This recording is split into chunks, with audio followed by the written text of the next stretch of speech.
Can we move this? How are we going to put it? How do we prop our script? Okay, all right.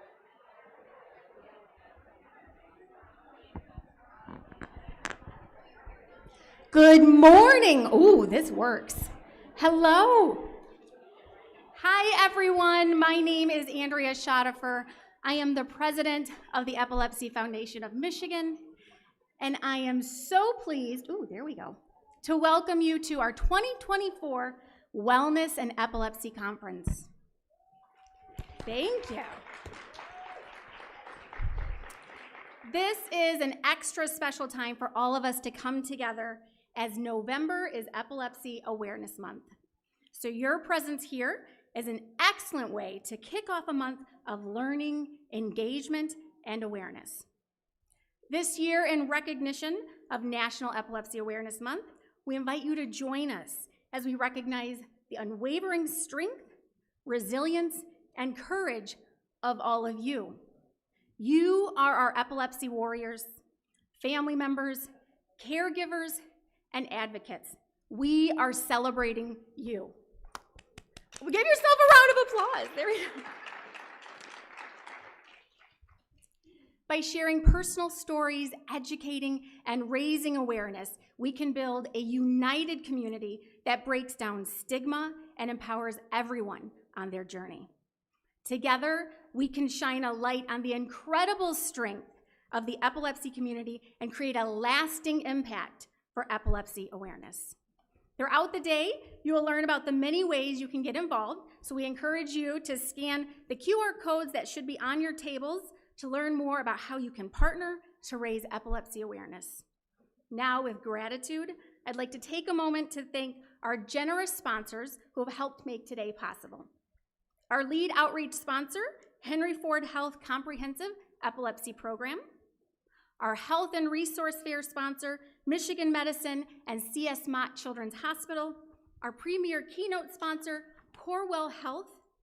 Our community partners, UCB, SK Life Science, Catalyst Pharmaceuticals, LivaNova, and Jazz Pharmaceutical. Our network partner, Plus Pharma, and all of our network partners, our display booth partners, and our amazing volunteers. Please give them a big round of applause. Now to start our day and introduce our keynote speaker, I'm pleased to welcome Angie May, Chair of our Board of Directors, to the stage.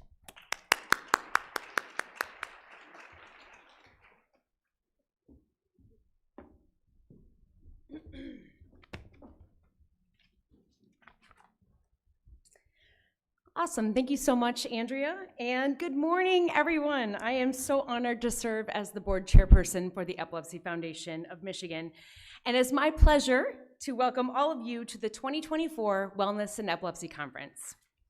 As you may already know, there are around 3.4 million people diagnosed with epilepsy in the United States. And 1 in 26 will receive a diagnosis of epilepsy during their lifetime. This statistic is particularly powerful to me as my 2 daughters, Madison and Ashlyn, they are joining me here today, are living with an epilepsy diagnosis. Like so many of you joining us today, I share in our collective vision of utilizing tools, resources, and education in order to overcome the challenges of living with epilepsy. We believe education is the primary tool that can change lives and outcomes for people living with epilepsy. And that's what makes the Wellness and Epilepsy Conference so very special. It's also why it's a great pleasure for me to introduce this morning's speaker. Now kindly sponsored by Corewell Health, it is with great pleasure that I introduce this morning's inspirational speaker. We are so fortunate to have her with us today. Jennifer Levine, originally from Madison Heights, Michigan, now calls San Francisco the Bay Area home. Last year, with her children's support, she cycled 2,800 miles from Ypsilanti, Michigan to her residence in Alameda, California. Through her social media, Jennifer candidly shares her journey with epilepsy and its impact on her life as a cyclist. Beyond cycling, Jennifer is dedicated to education, leadership, where she focuses on disability and inclusion. And we prepare to begin, I want to offer one more final reminder. Throughout the day, photos are permitted, but please make sure that your flash is turned off. We want to make this a flash-free event. Thank you so much. Now it is our pleasure to welcome Jennifer Levine to the stage. Welcome.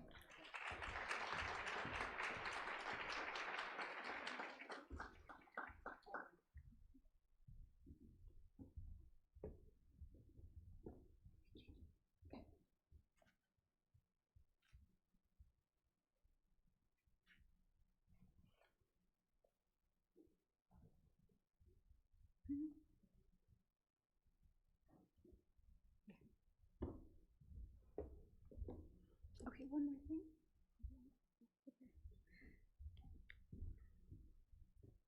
Okay. Forward. Okay. Okay.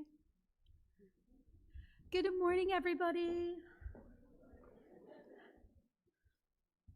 I want you to take a minute and think about what is a dream that you have. Something that you want to do. So take a minute and close your eyes. Everybody, I can see you. Close your eyes. Something that seems so out of reach. Something that you daydream about when life gets stressful. That place you go, that dream you have. Close your eyes for a minute and imagine that right now.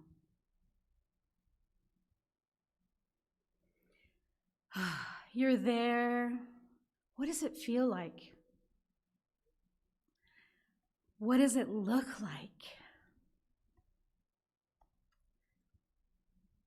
Now, with your eyes closed, I want you to see all the barriers that you feel stop you from achieving that dream.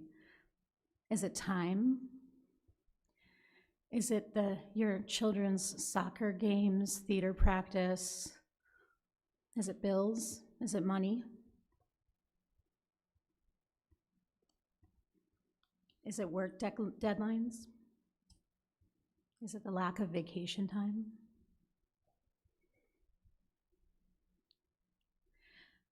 Now, with your eyes closed again, I want you to visualize the barriers those with epilepsy may have to achieving their dreams.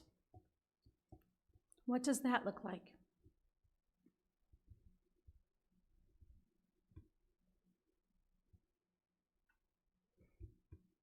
You can open your eyes. Many of those things were also barriers for me fulfilling my dream as well. Take a look at this beautiful picture here. I have always loved trees and an open trail, the long and winding road, and my bicycle. To travel by bicycle for as long as I want, all day, every day, for many days. And it looked like this. The limestone would crush under my tires, the trees above me blocking the sun that triggered my myoclonic seizures, and me all by myself, with no helpers, traveling alone. Oh, the privilege of getting to travel alone. As an epileptic, that is quite the privilege. But as life happened, I continued to dream. I continued to take steps towards this dream behind me. In fall of 2019, my oldest child, which I call Jacob, after high school graduation all the way in California, decided that they would attend Eastern Michigan University, my alma mater. All the years they were in school, I was never able to be the minivan mom. I loved and always wanted to be the minivan mom with all the equipment in the back of the car. I can't drive because of my epilepsy. Even when they went to college, I couldn't drive them there and drop them off. I couldn't load up the car with all the things from Target. I couldn't even make the Target run. We actually had to take an Uber to Target. And so in the evening of the day, the evening of the day that you drop your kids off at college, which I couldn't do, I decided that I would make a promise to my kid after they graduated that I would ride my bicycle. Let's look at the map up here, guys. I would ride my bicycle. This is crazy. I know, that I would ride my bicycle to Michigan and attend their graduation, and we would set off on an epic bicycle journey. I was planning that far ahead. Whew. But that dream would change, and many barriers would come up in my life, including, that awful thing called COVID, in the 5 years that Jacob would attend Eastern Michigan University. My name is Jennifer Levine. I was born at St. John's Hospital in Detroit to Mary and Nazar Michael. I have 2 older brothers, David and Stephen. I grew up in Madison Heights, Michigan. Currently, I live in Alameda, California. I have lived there for 16 years with my 2 children. I have been a teacher for 20 years. Wow, that's a long time. And I'm currently a director of education. This is my 2nd year in administration at a small school on an island where I live. These are my beloved children. Page 2. Just joking. Let's laugh a little bit. These are my 2 kids, Miriam and Jacob. Both of their lives have been shaped by my epilepsy. They are strong and resilient kids. They are kind, and I'm so proud of them. Miriam is 20 and lives with me in California. She currently works at an aftercare and is pursuing a career in social work. Jacob, my oldest, is a teacher in Bellevue, here in Michigan. Miriam and Yaakov helped me achieve this dream, and they believed in me. They are my biggest fan, and I theirs. Also pictured is my 3rd child, the little puppy there, who's not a puppy, who's Ari, who came along with us on this journey. That was a challenge. I have juvenile myoclonic epilepsy, or at least they think I do. I haven't gotten a for sure diagnosis, but that's still kind of the old diagnosis. We're still working on a new diagnosis. A VNS implant was placed in 2013, just before Jacob's bar mitzvah. Perfect timing. But it hasn't really done too much. I've been on many different combinations of medicine. I have an excellent doctor now at UCSF in San Francisco. Her name is Dr. Tina Shi. We continue to try to find that perfect combination of meds, stimulation adjustments, and the best part, reduce life stress. But as an educational administrator, that doesn't quite exist. But my epilepsy has been very difficult to treat over the last 10 years, and I've had increased tonic-clonic seizures, myoclonic and absence seizures with no warning, no aura, which means I fall a lot, and I've had many concussions over the last 10 years. There seems to be no rhyme or reason, even though I journal extensively, as to why. I bet you're asking a question like, why would somebody want to ride their bike across America? Was it an e-bike that you rode across America? And what does this have to do with epilepsy? Well, as a person with epilepsy, freedom of movement, freedom in general, is something that I value. I'm surrounded by people that care and worry, and so that means I stick to a very safe routine. But I want folks who are affected by epilepsy to know that yes, you may not be able to do everything, but you can do your thing, your dream. It just may look different than everyone else's path, but it's your life and it's your story. How do you want to tell it?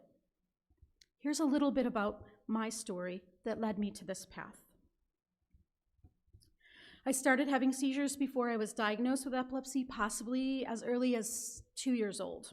The first seizure I remembered was at Cedar Point. It was a hot, very sunny day, as it always is at Cedar Point. And I was on the swings, the swings that spin around. It was like a spinny strobe light of sun. I had a tonic-clonic seizure on those swings. That was horrible. I scared everybody at Cedar Point. As a child, I was having about 100 myoclonic seizures a day, so many partial complex seizures, and about 1 to 3 tonic-clonic seizures a day. It was always worse during the summer when it was hot, and I have vivid memories of driving in the car with my mom, and the flickering lights through the trees would trigger seizures. After many failed appointments and being misdiagnosed at the pediatrician's office, my mom wanted better answers. In 1983, we drove, I think maybe it was Southfield, I don't remember. She found the Michigan Epilepsy Center. From there, we were referred to the best guy ever. His name was Dr. Manica. Don't know his first name. He was the first person to describe that I was having thunderstorms in my brain, and gosh, that made sense.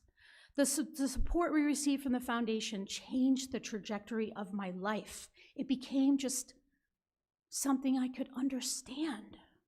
After a lot of testing, I was finally diagnosed with my first diagnosis of JME at 9 years old. It took 9 years to diagnose me. In 1984, the world for a child with epilepsy or just children with disabilities in general was not as accessible as it is today. I was not allowed to play in gym. I was discouraged to play too hard. I had to wear a helmet. There was no consciousness of how it affected me academically, social, emotionally, no academic testing, and the medicine made it difficult for me to comprehend and delayed reading for me. As an adult, I had myoclonic seizures, like I took a little break, but rarely tonic-clonic. I had a tonic-clonic seizure when I was pregnant with my son, and the doctors thought it was preeclampsia. 12 years later, my seizures made a big return. I had just took a trip to the grocery store, and I had a seizure out of the blue, fell and suffered a traumatic brain injury. After a long hiatus, my epilepsy returned without warning. The doctors told me that they didn't know how to control the seizures and that I would never be able to drive again. That brain injury changed my entire life, as well as my family's lives. My kids had to learn how to ride a bicycle and how to live without a car. And I had to learn a whole new career and way of living. At the time, I was a single mother of 2 children under 13 years old. So I sold my car, I bought each one of us a bicycle, and that's where our new journey began. Our freedom to move about in the world depended on how strong we were. At the time, I didn't have access to health insurance, but Obamacare was being enacted, and so I was able to get health care. As an adult with epilepsy, access to health care is essential. Access to quality health care eventually led me to the neurology department at UCSF. My doctor, again, Tina Shih, was able to normalize this disease in ways none of my previous neurologists were able to do.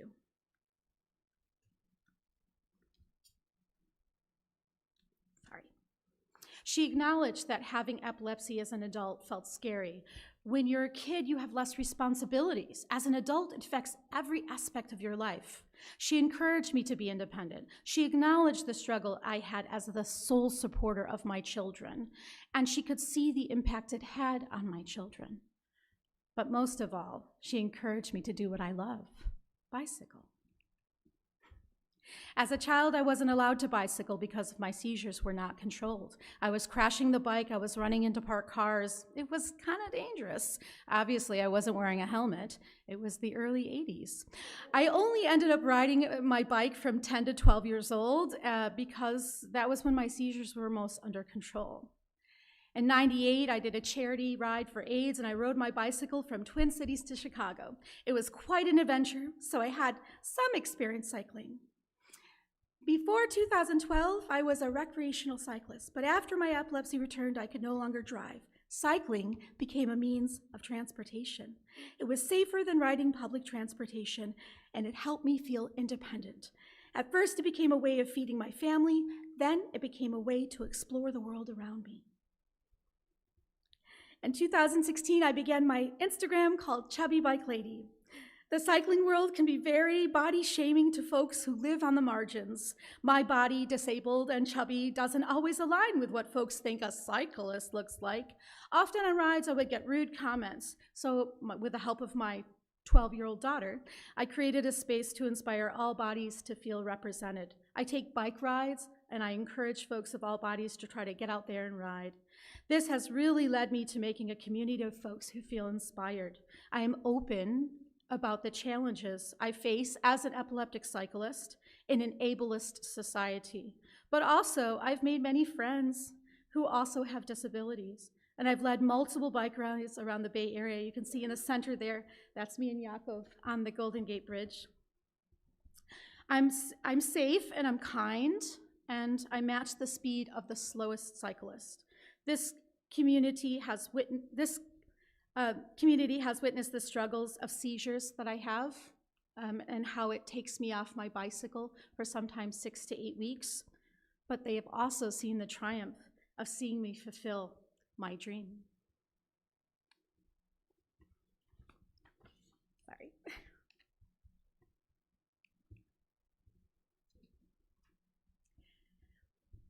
I had an abdominal hysterectomy surgery in January of 2023.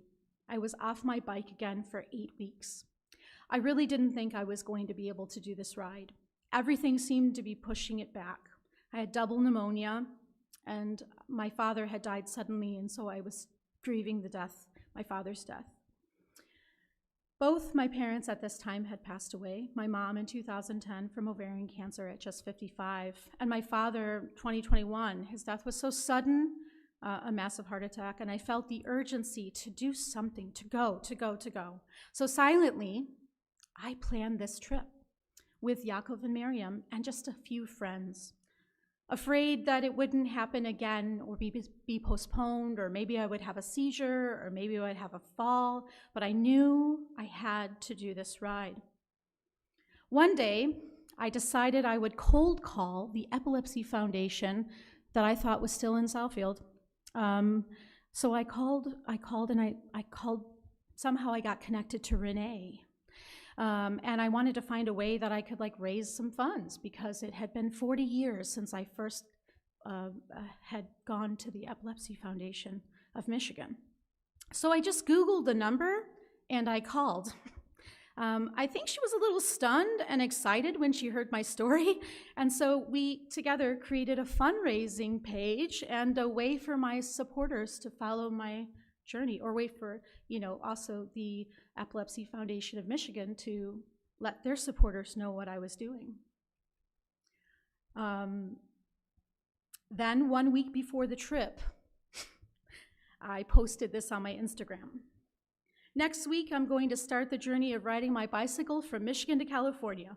My kids are going to rent a car. Again, we don't have a car. And they will be my SAG vehicle when I get too tired or hot. It's been a dream trip that my oldest and I imagined 5 years ago when I first started college, but because of life in this crazy world, it has always felt so out of reach. What I've come to realize is that it will never be the right time. I will never be healthy enough, trained enough. I will never have enough money for this. I will never have enough time off of work and life. And so I've decided I'm showing up to this ride as I am today. I'm showing up exactly as I am. I'm going to start to choose what feels right in my life. The biggest lesson that I've had to learn over and over and over again is that time is fleeting. Stop wasting it. You never know what will happen. Don't take waking up every morning for granted. Live your life for you. Ask for help when you need it. Be present with others. Honor their time and energy, and don't give away your time to things that don't feed your soul. And so, this picture here is where we began the journey on May 25th, 2023. It's my kids and I at the start at Eastern Michigan University. There were no marching bands. There wasn't a big group of cyclists coming together. It was just me and my kids and a couple folks who took our picture. And this is where the story, or where the ride, began.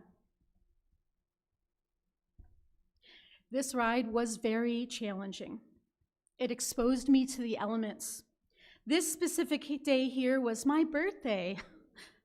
I had made it, we started on May 25th. My birthday is June 1st. By June 1st, I had made it to St. Louis, Missouri. It was 100 degrees that day. And if you know and you remember from my story previously, heat triggers seizures for me, and I was scared. I was scared. This specific day, it was well over 100 degrees as I headed into St. Louis while I was listening to the Moana soundtrack. And I was crying, and I was thinking about how far I've come to get out of my house and not be scared and ride my bike from Michigan to Missouri. It was hot, it was humid, because everybody knows how hot and humid it is at the end of May in Missouri. I was afraid a lot, and it took me a couple weeks to start to believe that I could actually do it, even though I was doing it. And all of the narratives about what people with epilepsy could do, I was already doing it, and I was like, people with epilepsy can't do this, but I was doing it. I was doing it. Look at me under the arches.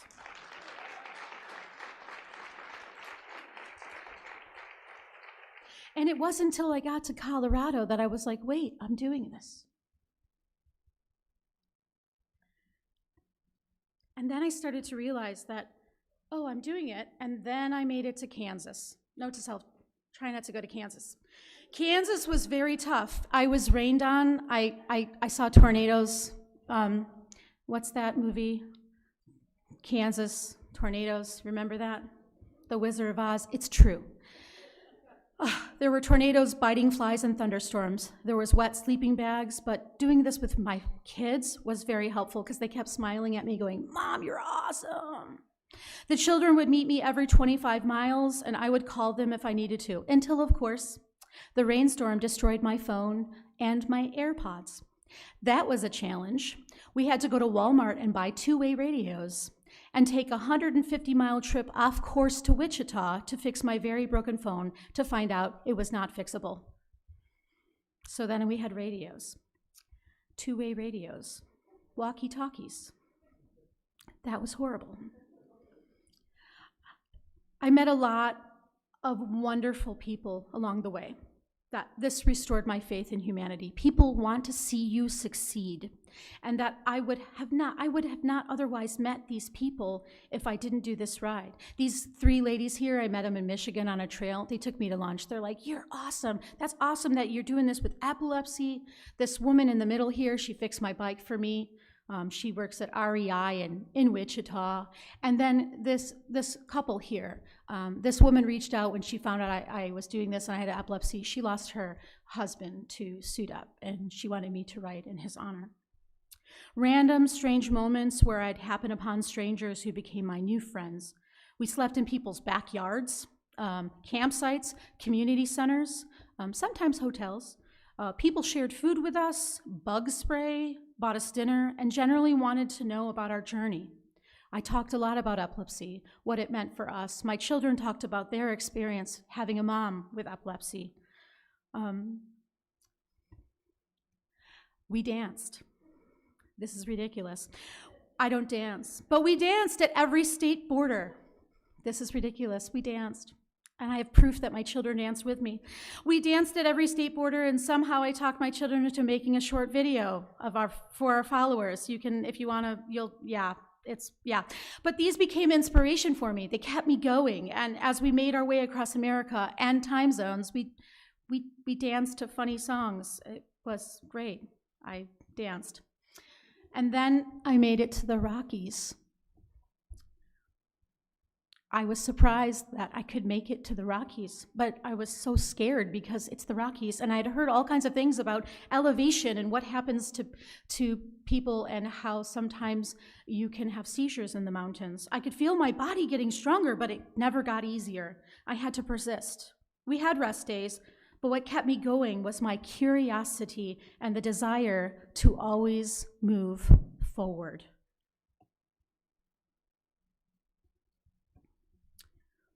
When I got to the Rockies, it was surprising to me that when you have epilepsy, sometimes you feel so restrained that you can't see the world. When I got to Colorado, I knew I was doing something significant.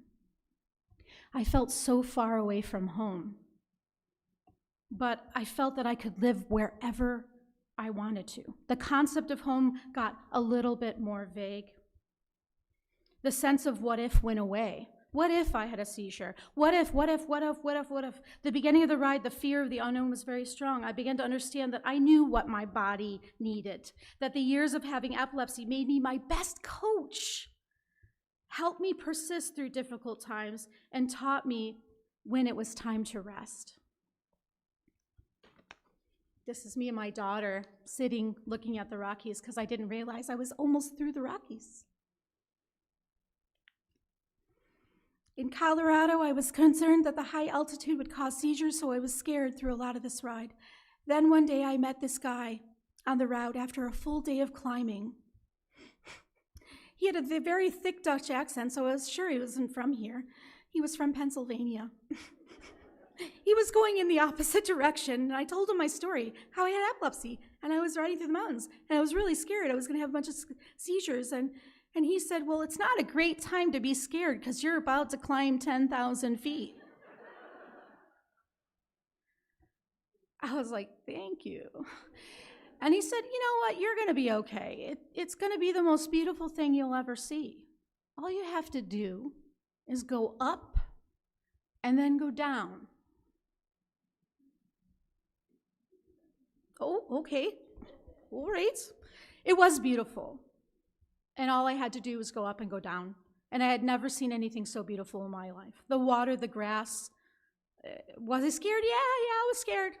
Descending down a mountain when you have epilepsy is a different kind of experience. At any moment, everything can change, but it was just so beautiful, and I continued to have faith in the journey. Many times I would climb those mountains going 2 miles an hour. Sometimes I would walk up the mountains, but as my confidence grew, I learned to descend and climb, and before you know it, I was at the Utah border. Utah was hard. I am a city girl from Michigan. But the excitement of reaching California was great. We were so far away from people. It was hard on my body, it was hot. I had to sit in the van for hours during the hottest part of the day with ice packs to cool me down. The hottest part of the day was 6 hours. But I was so close to home. I just had to stay focused. It required a lot of strength. Many times the road seemed so long and I was tired. It was like this trip was a metaphor for my life. And I had the answers. You stop, you rest, you sleep, and you take care of yourself. And then you get up and you do it again. You move forward. This is me in the desert.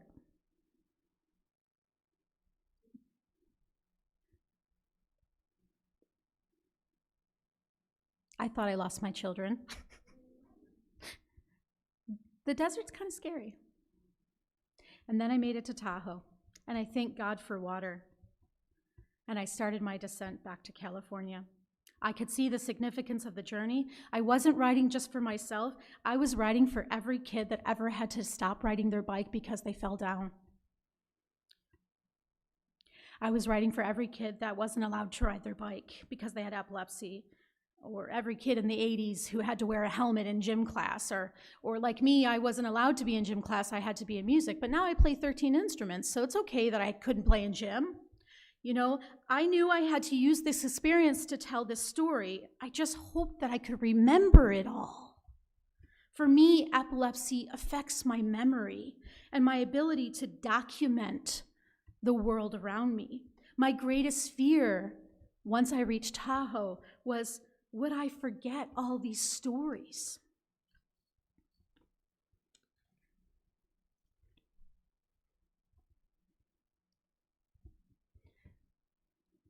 This is when I arrived home in Alameda.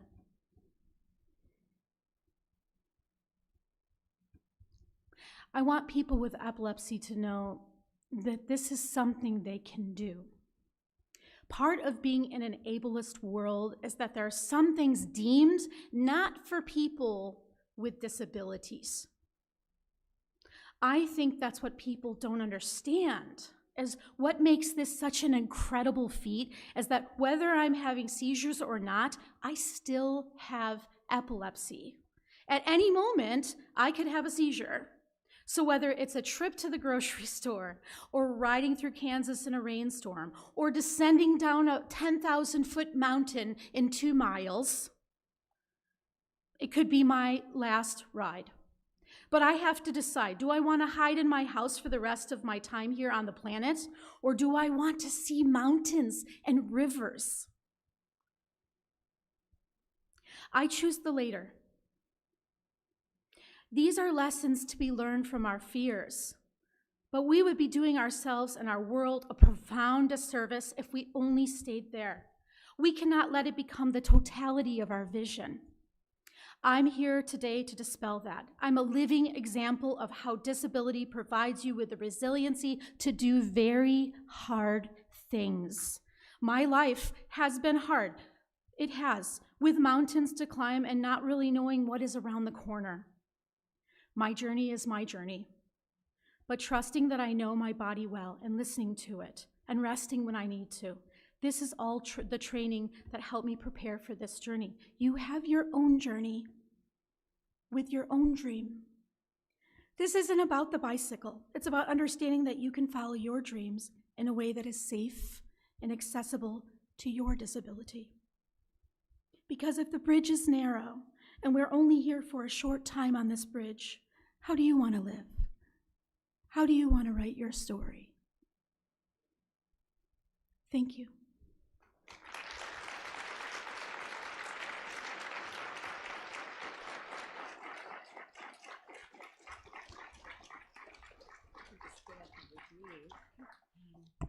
Wasn't that incredible?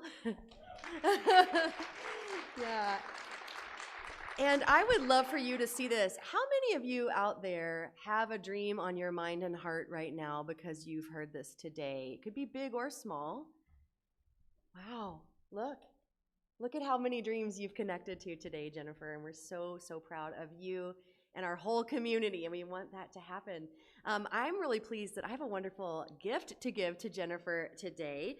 We have this speaker bag, but also, and I thank Shannon Wade for this because she found it, this is a beautiful painting of Michigan and California and the whole way through, and we're so honored to give this to you today, and we thank you for all of who you are. Thank you so much. So honored. Oh, absolutely incredible. So now we're going to take maybe about a 15-minute break or so. Maybe today you're going to tell some people what your dreams are. I hope so. So spend some time with one another. This is a good time to go to the restroom or just spend some time meeting the community here. And we will be back and gathered at 9:45 for Decoding the Genetic Puzzle. Enjoy. You're amazing. Thank you. Thank you. It was phenomenal. Phenomenal. Oh, yeah.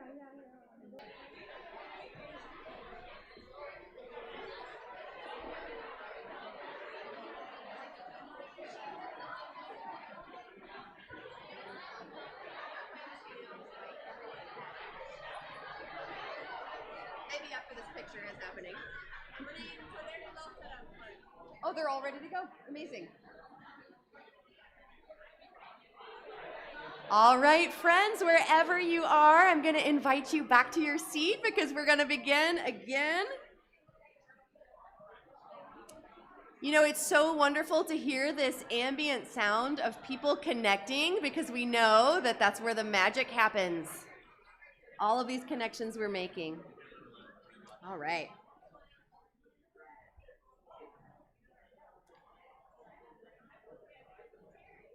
Thank you so much.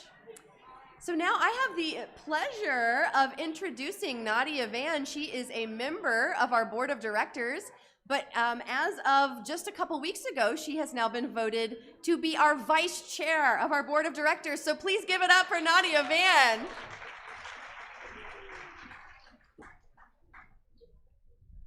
Good morning, everyone. Oh, I heard a couple of you in the back. Let's do it again. Good morning, everyone. I love that. It makes me feel good on the inside. All right, good morning again. I have the pleasure of introducing our next session with two incredible speakers. We are grateful to share that this general session is sponsored by Michigan Medicine, and it's entitled Decoding the Genetic Puzzle and Its Role in Epilepsy Care. Dr. Julie Ziobro is a pediatric epileptologist at CS Mott Children's Hospital, and Dr. Joanna Mattis is an adult epileptologist at Michigan Medicine. We will have a presentation from them, and then we will conclude with 10 minutes for your questions. So get your questions ready, be writing them down, taking your notes. It is a pleasure to have Dr. Mattis and Dr. Ziobro here with us today. So let's give them a warm welcome as they take the stage.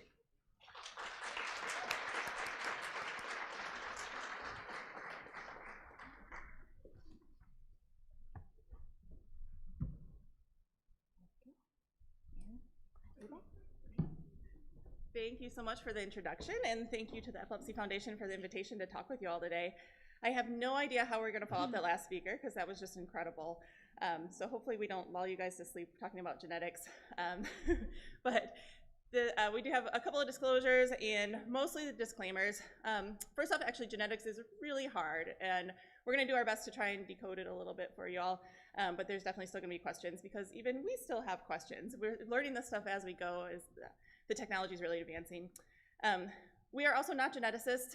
Anything we say here doesn't really replace a geneticist or a genetic counselor. They are amazing people. We love working with them. And then also genetics is moving really, really fast. So even some of the things we say today, it's probably gonna be out of date tomorrow. And then just some acknowledgements, because I like to steal slides from people who are much smarter than me.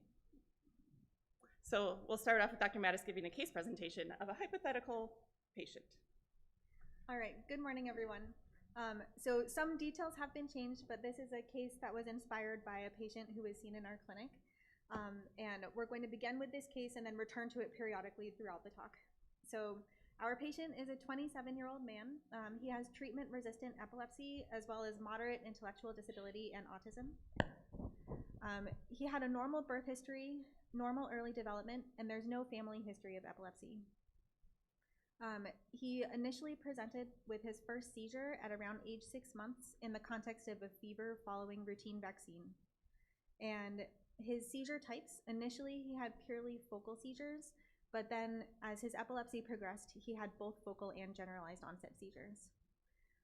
Both autism and intellectual disability were diagnosed when he was a child, but his brain MRI was normal.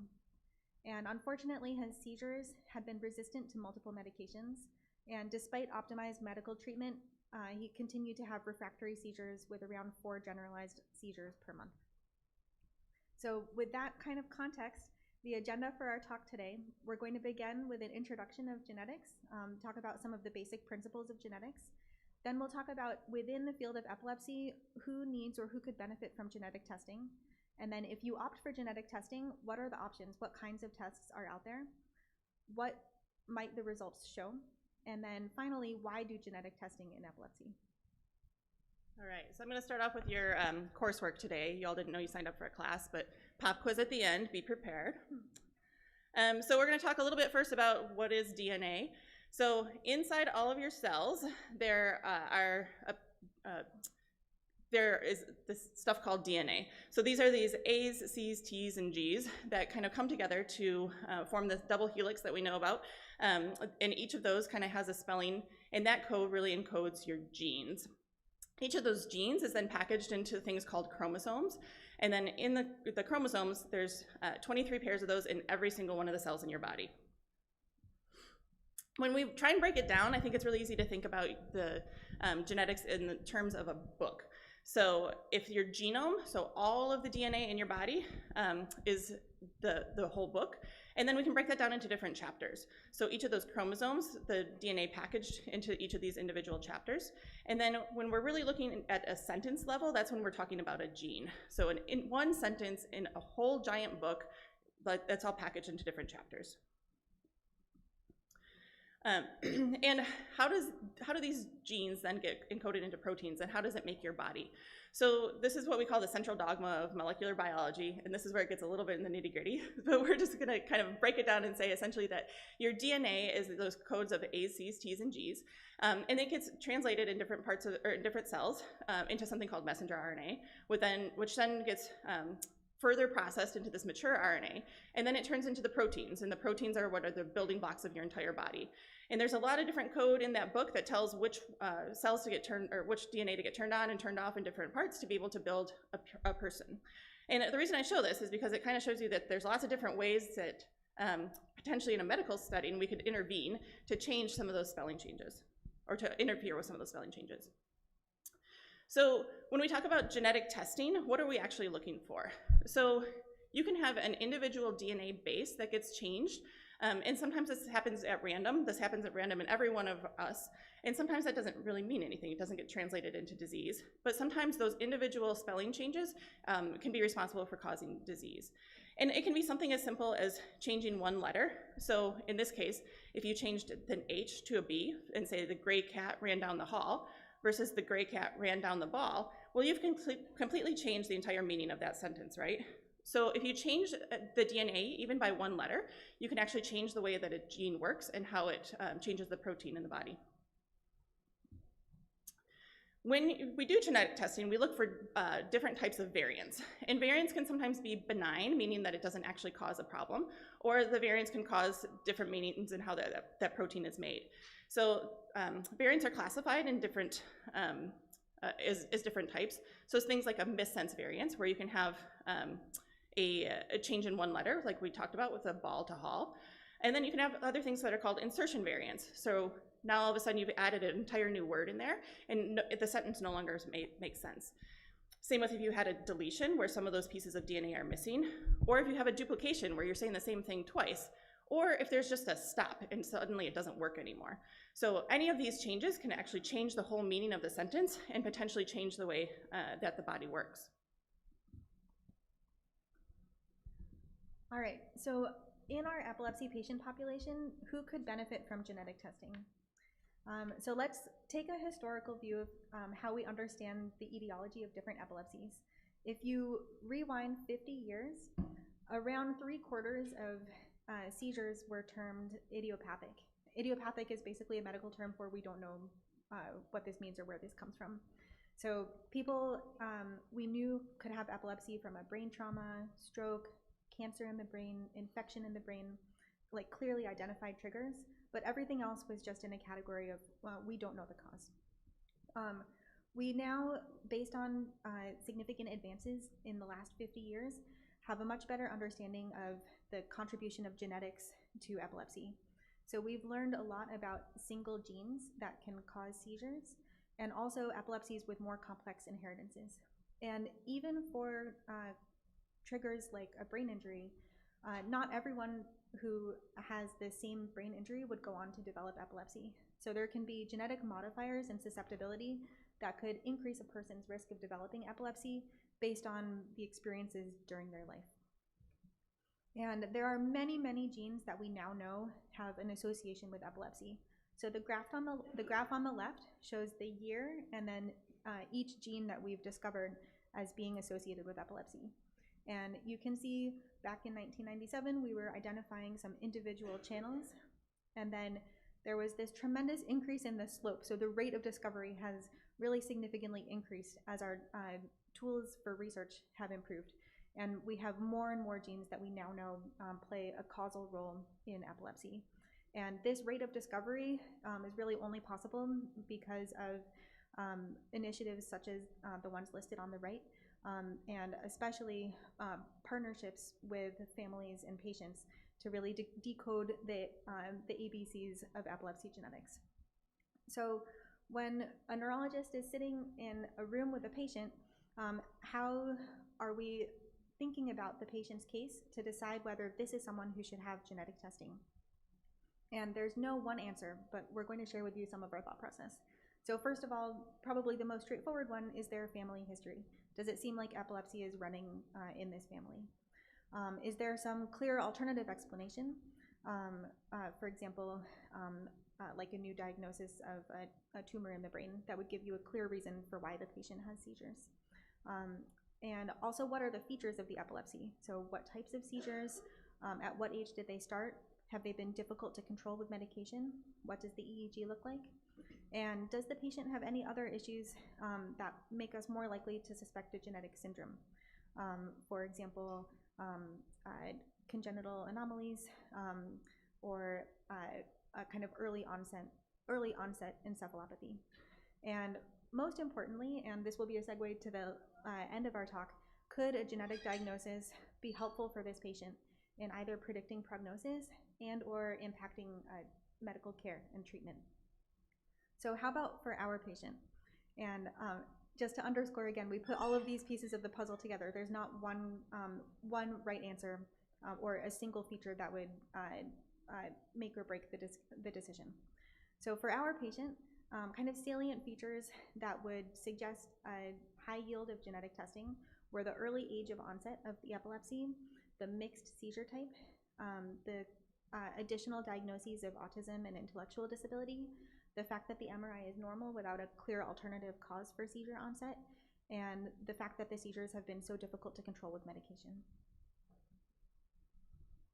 So when we're thinking about genetic testing, there's lots of options out there. So what kind of genetic testing might be chosen?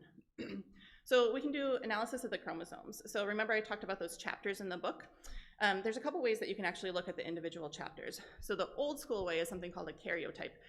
You can't see individual pieces of DNA under the microscope, but when you put them all together into their chromosomes, you can actually examine those chromosomes under a microscope. So that can give us diagnosis for things like Down syndrome, where you actually have 3 copies of chromosome 21 rather than 2. It can also look for any like big changes, where if you have like missing pieces or if you have an extra chromosome or extra pieces of DNA, then you can potentially see that in a karyotype. And there's another chromosomal analysis called a chromosomal microarray, which is kind of a fancier way at looking at the amount of DNA that a patient has. And it looks for big things like if there's a big chunk of DNA that's missing, or if there's an extra copy of a big chunk of DNA. One of the most common testing modalities that we're using right now is something called a gene panel testing. And this is really akin to doing spell checking of those individual sentences. So a lot of these gene panels right now have about 300 genes on them, and these are genes that we know have been causative for epilepsy. So we are specifically spell checking those individual sentences that we know are responsible for causing epilepsy. So this is a relatively high yield way to get information about genes that we know about. Remember, this is really complicated, so there's still lots of genes out there that we don't know about yet. So the panel testing is not 100%. And then we start talking about the era of whole genome versus whole exome testing. So remember I said whole genome is actually kind of akin to that entire book, that whole book that makes up you. So whole genome testing is actually doing spell checking of the entire book, reading every single letter to make sure that everything in there is exactly where it's supposed to be. Whole exome testing is a little bit different in that we're only picking out the parts of the book that really code for those proteins. Our genome has a lot of redundancy, and there's other things in there that don't actually code for the proteins. So by whole exome sequencing, it's kind of like spell checking just a summary of the book rather than the entire book itself. So the genome includes both what are called the introns and the exons. So the exons are the part that actually code for those proteins, and then the introns are quote unquote filler material, but they probably do a lot more than we think they do.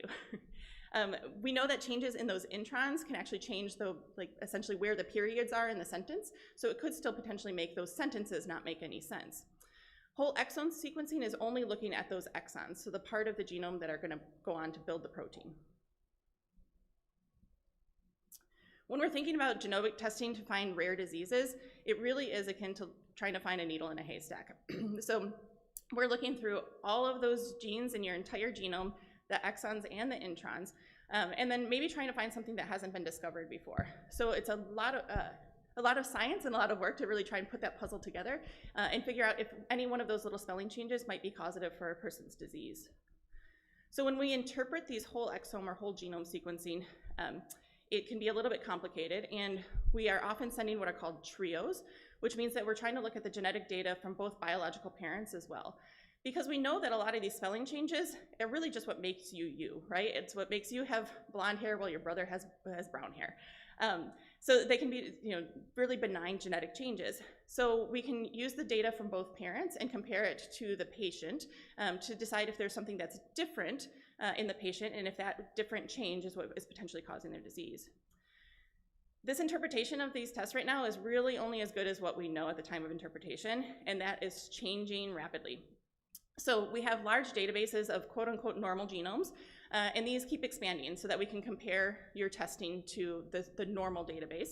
And right now they are overrepresented with white populations. So patients with patients from non-white populations are more likely to get kind of unclear interpretations of their testing, just because we don't have enough quote-unquote normal people with their ethnicity.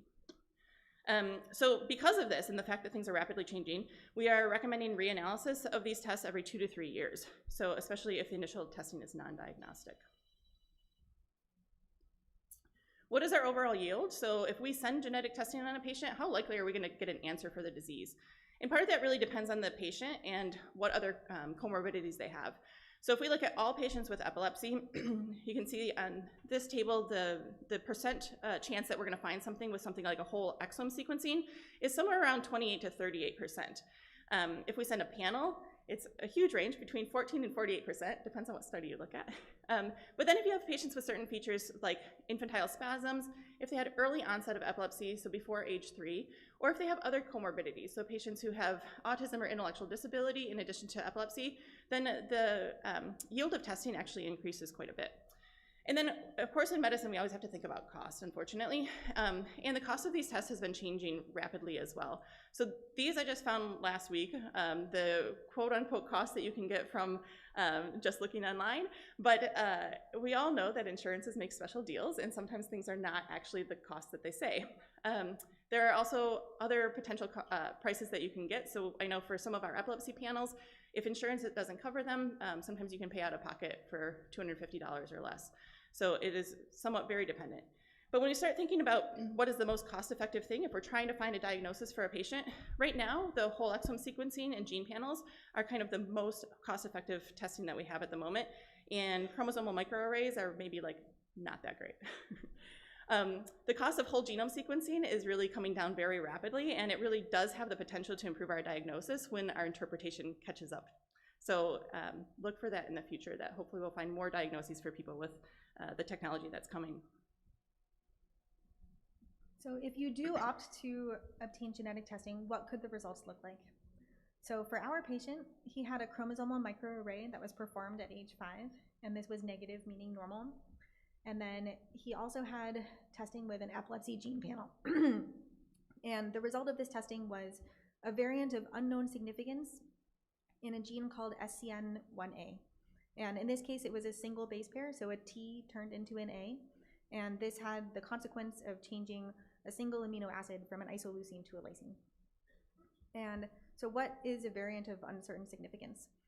Basically, of these many variants that might be uncovered, we can take lots of information, or all of the information that we know today about those variants. So inheritance pattern, how frequently they're seen, what could a theoretical mechanism be, have they been reported in other patients before? We can take all of that information together and classify variants anywhere on the spectrum ranging from pathogenic to benign. So a variant that is benign or likely benign would, for example, be a change in spelling that is unlikely to cause any change in meaning, like gray with an A versus gray with an E. The meaning is preserved. So that's really unlikely to actually be causative and have any consequences in terms of disease. And sometimes this is not even reported, or it could be reported essentially to downgrade it and say that this is not of concern. On the other end of the spectrum, there are variants that are termed pathogenic or likely pathogenic. And in this case, it's a change in spelling that is likely to cause a change in meaning.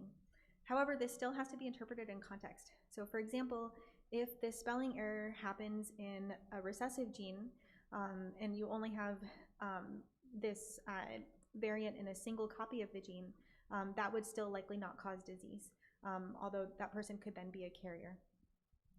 And then a variant of uncertain significance, this is certainly the most common finding that's reported from genetic testing results.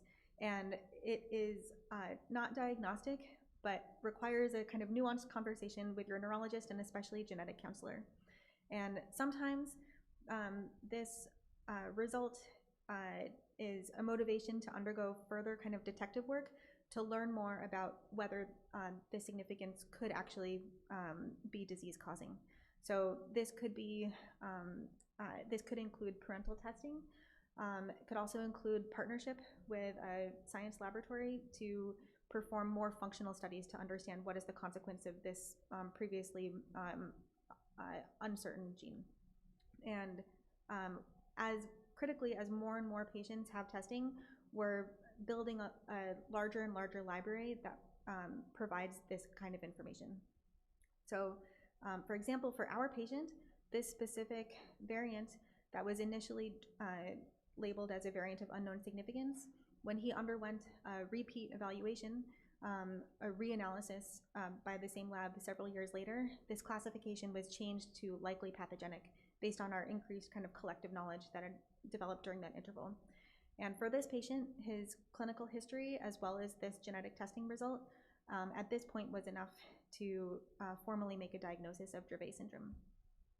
And for the final portion of our talk, we're going to talk about what I think is the most exciting topic, which is why do this genetic testing? What can we gain from this knowledge? So for our patient, how did this test result and this diagnosis of Dravet syndrome actually practically change things? So first of all, it provided an answer to the family. And sometimes even just that information can be incredibly powerful. And secondly, it provided a very clear roadmap to the patient's treating physician about how his medications could be adjusted to improve his epilepsy care. So for this patient, he was taking a medication called lacosamide, which is a sodium channel blocker. And this medication is actually known to potentially worsen seizures in patients with Dravet syndrome, although for the general population with epilepsy, it's one of our standard medications. He was also started on a new medication called fenfluramine, which was recently approved specifically for Dravet syndrome. And with this adjustment in medication, his seizure frequency significantly improved to less than 1 per month. And we're presenting this as a single case, and Dravet syndrome is one of our most classic examples of epilepsy caused by a single gene. But these medication adjustments that we know to do with Dravet syndrome are really not unique to Dravet syndrome. So you can see on this slide for many different genetic causes of epilepsy, we now have increased knowledge in the medical community about which medications to try or avoid for optimized outcomes in that patient. And some of these medications would not be on the standard list that we would use for an undifferentiated patient with epilepsy. So this is really a movement toward an era of personalized medicine. And another way in which test results can change things for the better for patients and families is by connecting people to support networks. So for example, in this case, the Dravet Syndrome Foundation. And really partnerships between patients and families and foundations, such as the Dravet Syndrome Foundation and many others, have been so incredibly critical for moving forward research and development of new treatments. And one of the things I think is most exciting about genetic epilepsies right now is our ability to potentially modify that genome and change those spellings back to the way they need to be, or just change the way the protein's being made. So there are some clinical trials out there right now, but also there's clinical trials that are specifically aimed towards those genes. So Dr. Mattis just talked about fenfluramine as being a medication that is specifically for Dravet syndrome. And without a diagnosis of Dravet syndrome, a patient never would have entered into those clinical trials that actually found us a lot of information about a specific drug that has been really helpful for the community. So I think the clinical trials and the patient partnerships are really what's going to help move us forward in this realm as well. So when we're thinking about gene-targeted therapies, there's a couple ways that you can target a gene to potentially modify how it's creating that protein and change that spelling. So there's a few different ways. We think of them as a non-viral strategy. So some of you may have heard of something called antisense oligonucleotides, or ASOs. And then there's others that we're calling viral-based strategies. So these are actually, quote unquote, the gene therapy, where you're really altering the gene in the human. So we'll go into those in a little bit more detail, but realize this is all still fairly new and not necessarily going to be accessible to everyone for a little while. So when we're talking about ASOs, or antisense oligonucleotides, it's a big word, so I'm just going to say ASOs.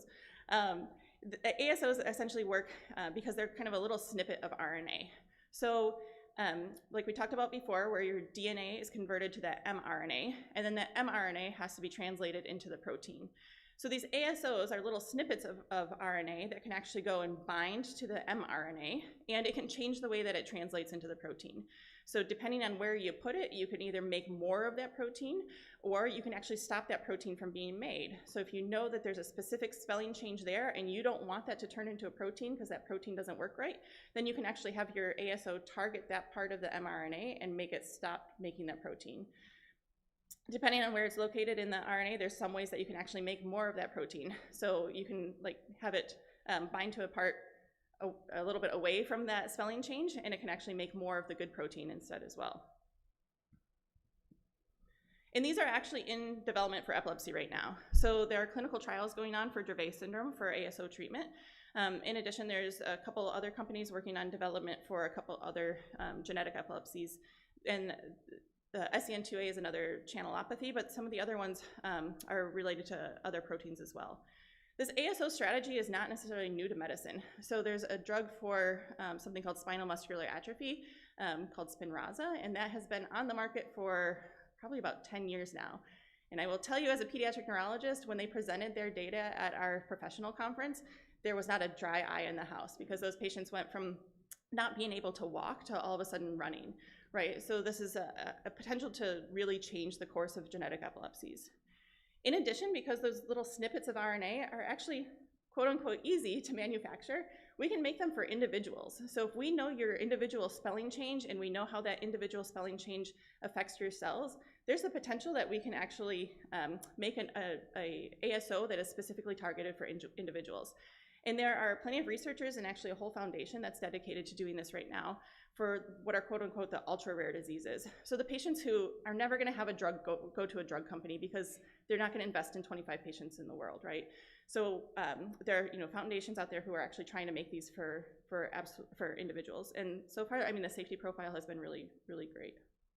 Again, this is still super new, but it's very exciting.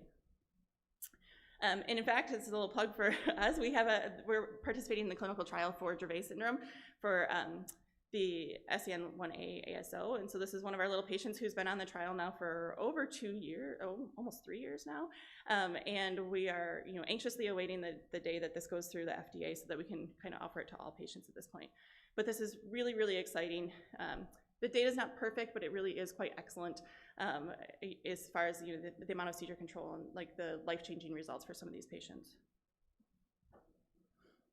And then we move into gene therapy. So you guys have probably heard of gene therapy. It's kind of a hot topic in the news right now. You may have heard that they've been able to edit the gene for patients with sickle cell to make them no longer live with such a debilitating disease. And some of this is in the realm for genetic epilepsies as well. When we talk about gene therapy, we are generally talking about genetic material that is being delivered to the cells by something called viral vectors. So viral vectors are actually just viruses that don't cause disease, but we can use them to actually package DNA. So if we can write the right kind of DNA, we can put that into a virus, and then we can deliver it to the patient. It has to be the right virus that goes to the right cells in the right part of the body. So this is where things get very complicated. And it can actually alter the way that DNA is being made. So there's a couple ways to do it. You can do one called an integrating DNA, where it really changes the spelling of your own DNA. It takes away that, the Hall to ball, and it changes it back to the way it's supposed to be. Or there can be what's called the non-integrating, where it's really just some extra DNA there that is going to code for the extra, the protein that you need if you're missing that protein. There's way this is delivered is dependent on the type of tissue that it's trying to get to, but it's typically a one and done. So if you get that virus once, your body's gonna make an immune response to it, so you can't really get more after that. So that's why there's a lot of work that goes into figuring out how these are gonna work for patients. But these are in clinical trial right now for patients with epilepsy. So there's also a viral-based gene therapy for Dravet syndrome that just started clinical trials this summer. They enrolled their first 2 US patients over the summer. They'd already had some patients enrolled in Australia. There's another syndrome called Phelan-McDermid syndrome that also started some gene therapy trials over the summer as well. And then this one I just learned about, that there is a gene therapy trial right now that can be aimed at people who don't have necessarily a known genetic epilepsy, but it's really aimed at people who have focal epilepsies. So if we know where your seizures are coming from, those viruses are actually delivering an extra ion channel to help control your seizures. So instead of using a drug that's affecting the entire brain, this is directly delivering some gene changes to those specific cells that are on fire. But I want to emphasize that this is really new and we have to proceed with caution because there's, of course, the possibility of great benefit, but as physicians, our first instinct is to do no harm, right? And we know that the delivery of these viral vectors can be really complicated to get them to the site where they need to be. So to get something into the brain doesn't want things coming into it, right? So you have lots of mechanisms that make bad things not come to your brain. So they have to be delivered. Some of them are gonna have to actually be delivered directly to the brain. Others can be just given via blood, and then things like those antisense oligonucleotides, they wear off, so they have to be delivered by spinal tap, usually every like 3 to 6 months. There's a big potential for other side effects. So gene therapy isn't new. About 20 years ago, they started doing some gene therapies for muscular dystrophy, and the first several patients who received it died from liver failure. So there's a lot of potential for side effects in the whole, we are all being very, very cautious in how these things are being delivered and trying to figure out how to mitigate some of the potential side effects. And then we also know that epilepsy is really complicated, right? So just because you can change that gene back, we don't really know if that's going to alter the whole circuit that causes those seizures, right? There's even with single gene changes, there's no guarantee that correcting that is actually going to fix the epilepsy, and we might have to take some other strategies in addition. And then I think the biggest thing right now that we are all thinking about is the cost barriers. So there was a recent virally based gene therapy for a leukodystrophy, so a chronic or a brain disease, and it is costing $4 million per patient. Yeah, so these things are very expensive to manufacture, and certainly companies want to return their money, but $4 million per patient is just astronomical, we need to find ways to deal with this because we want this to be accessible to everybody. And I think that really brings us to the other issue of equity, right? Is every patient with epilepsy should have the chance to receive the therapy that is right for them. So it shouldn't matter where you live, what kind of insurance you have, or anything else that makes these treatments not equitable. So this is something that the community is really grappling with right now, and we hope to have answers, but we also know that we need to proceed with caution with all of this. So with that, we would like to thank you all for listening. Hopefully we didn't put you to sleep with genetics talk. And we'd like to acknowledge our colleagues in pediatric neurology and adult neurology at U of M. And we are happy to take questions.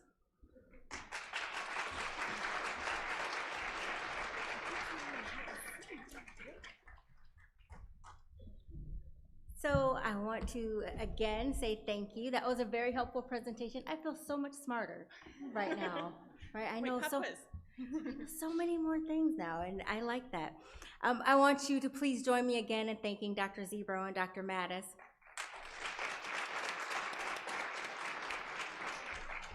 And now it is time for our Q&A. If you will raise your hand, we'll have some floaters going around with the microphone for questions that you might have regarding this topic.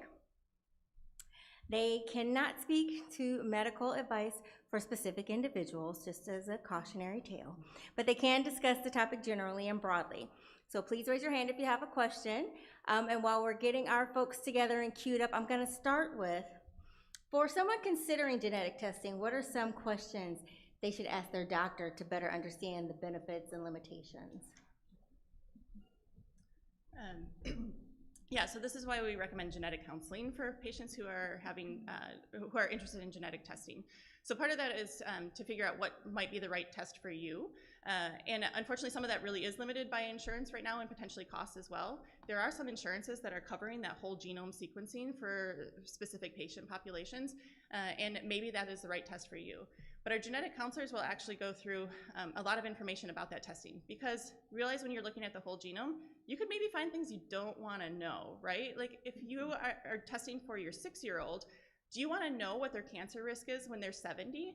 That's something you could potentially find in genetic testing, but do you want to know that for your 6-year-old now? Or is that maybe something you want them to come back and explore with their doctor when they're 18 and they can make that decision for themselves? So there's other things called secondary findings. So what you want to know is exactly what test you're getting. I think the other thing that can be really confusing for people is that like we talked about, there's so many different kinds of genetic testing and they don't cover everything. So we have a lot of parents who come in and their child has developed epilepsy, and they'll say, but I had all the genetic testing when I was pregnant and it was all normal. Let's realize what the genetic testing tests for when you're pregnant, and that's typically some of those chromosomal changes where it's looking at those big copy numbers, right? It's not gonna find those little missense variants, so the little changes that are potentially causing epilepsy, okay? So kind of understanding what testing you've had already and what testing, what further testing might be able to show you, I think is some of the most important questions. Thank you. And then I know we have a question right here. So I have a lot of thoughts regarding what you're saying. But one in particular is, so if there is an area of the brain that you may be aware of, that you've gone through the genetic testing, you've gone through, is there any limitations that you can see in that targeted therapy for specific parts of the brain? And I'm thinking temporal lobe. So that's a great question. I think right now that type of genetic therapy is really truly in its infancy. Correct me if I'm wrong, but I believe at this point we're only considering patients for that kind of trial enrollment if they are potential candidates for resective surgery. So this is someone who is kind of one step away from a surgical treatment because this is really at the absolute forefront. It's kind of where science is meeting medicine. I encourage you to ask that question again in 5 years, and I hope that we have gained more information to be able to address that.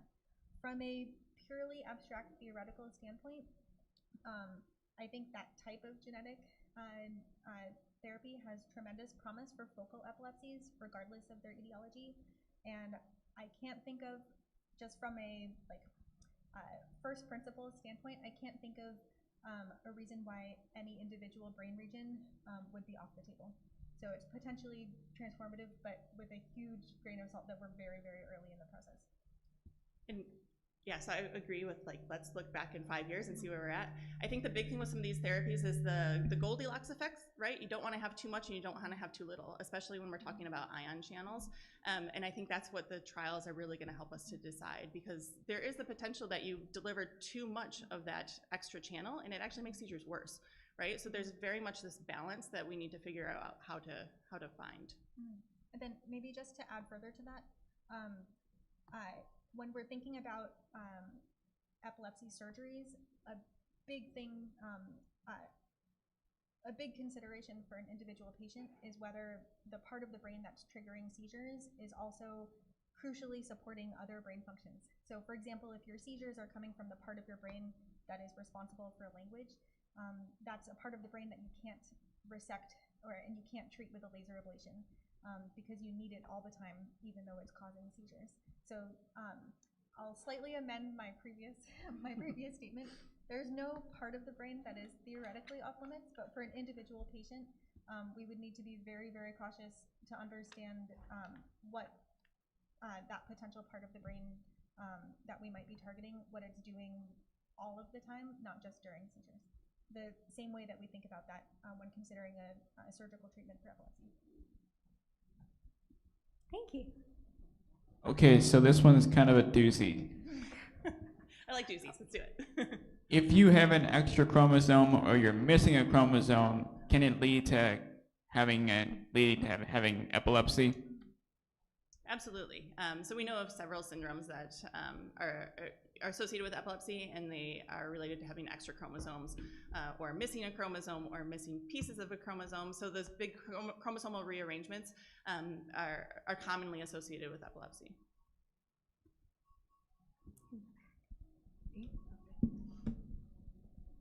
Does the genetic testing do any neurological conditions in addition to epilepsy? Do you have more, like strokes or Parkinson's? Yeah, absolutely. So that whole genome testing, remember, it's doing the spell checking of your whole book. So if there's genes that we know are associated with other diseases, other neurologic diseases like Parkinson's, and there are some genes that are more associated with stroke, then that there is specific genetic testing that, so part of it, like we talked about, is interpretation of the test in context. So when we send whole genome or whole exome testing, we also send a patient history, and we say these are the things that the patient is dealing with.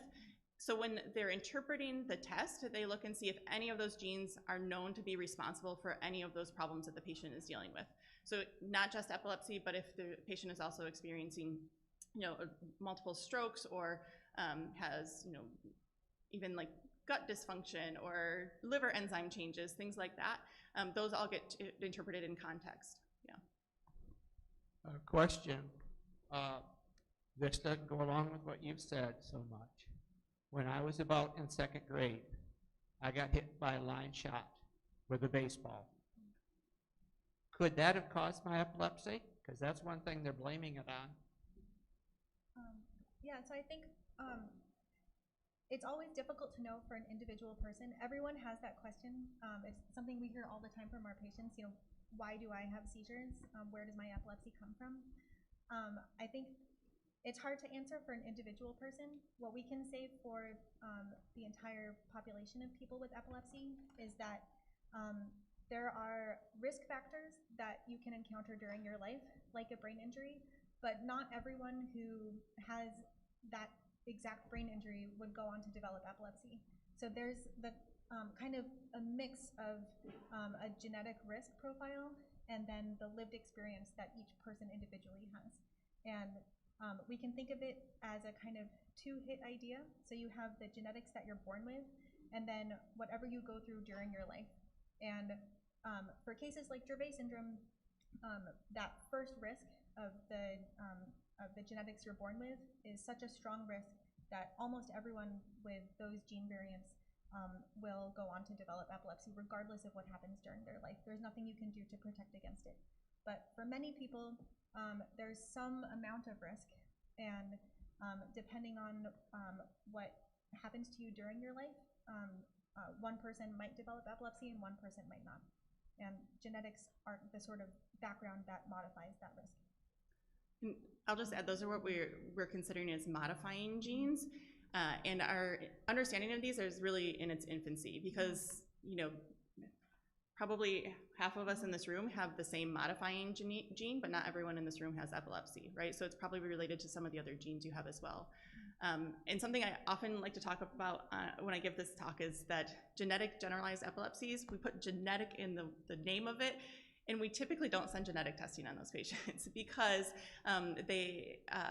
from what we know about them right now, it's usually a combination of multiple different gene changes that actually leads to the risk of having a quote-unquote genetic generalized epilepsy.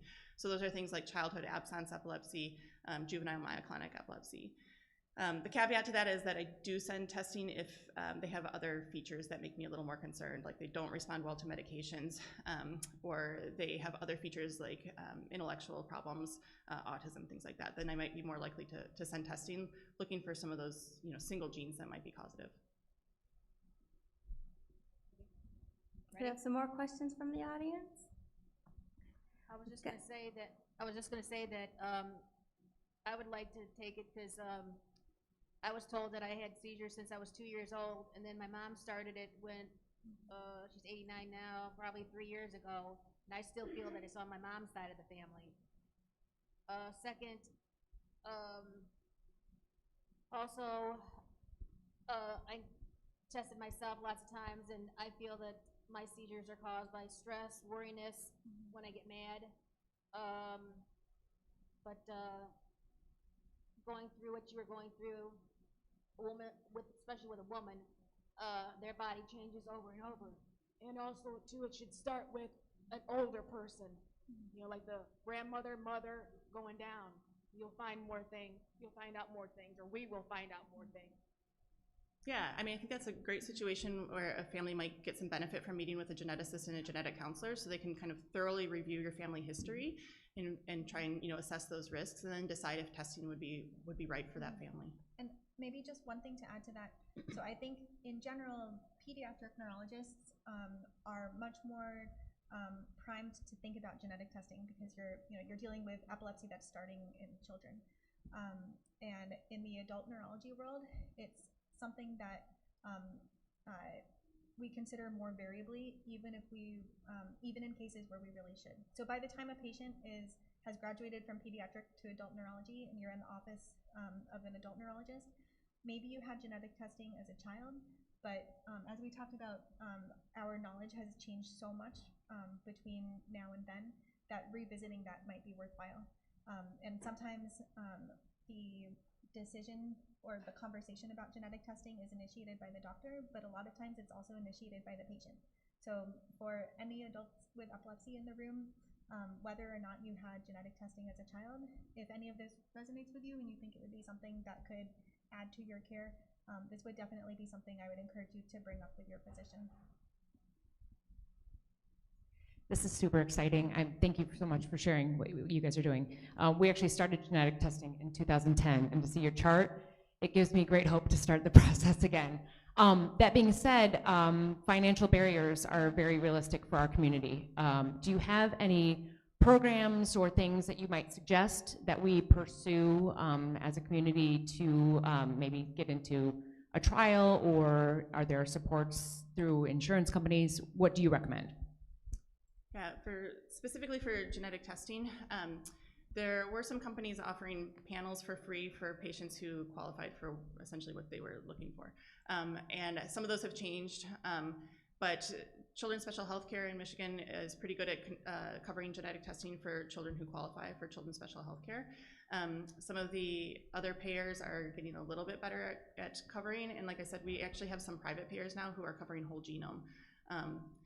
Our genetic counselors are amazing at knowing who covers what and trying to figure out workarounds if we need them.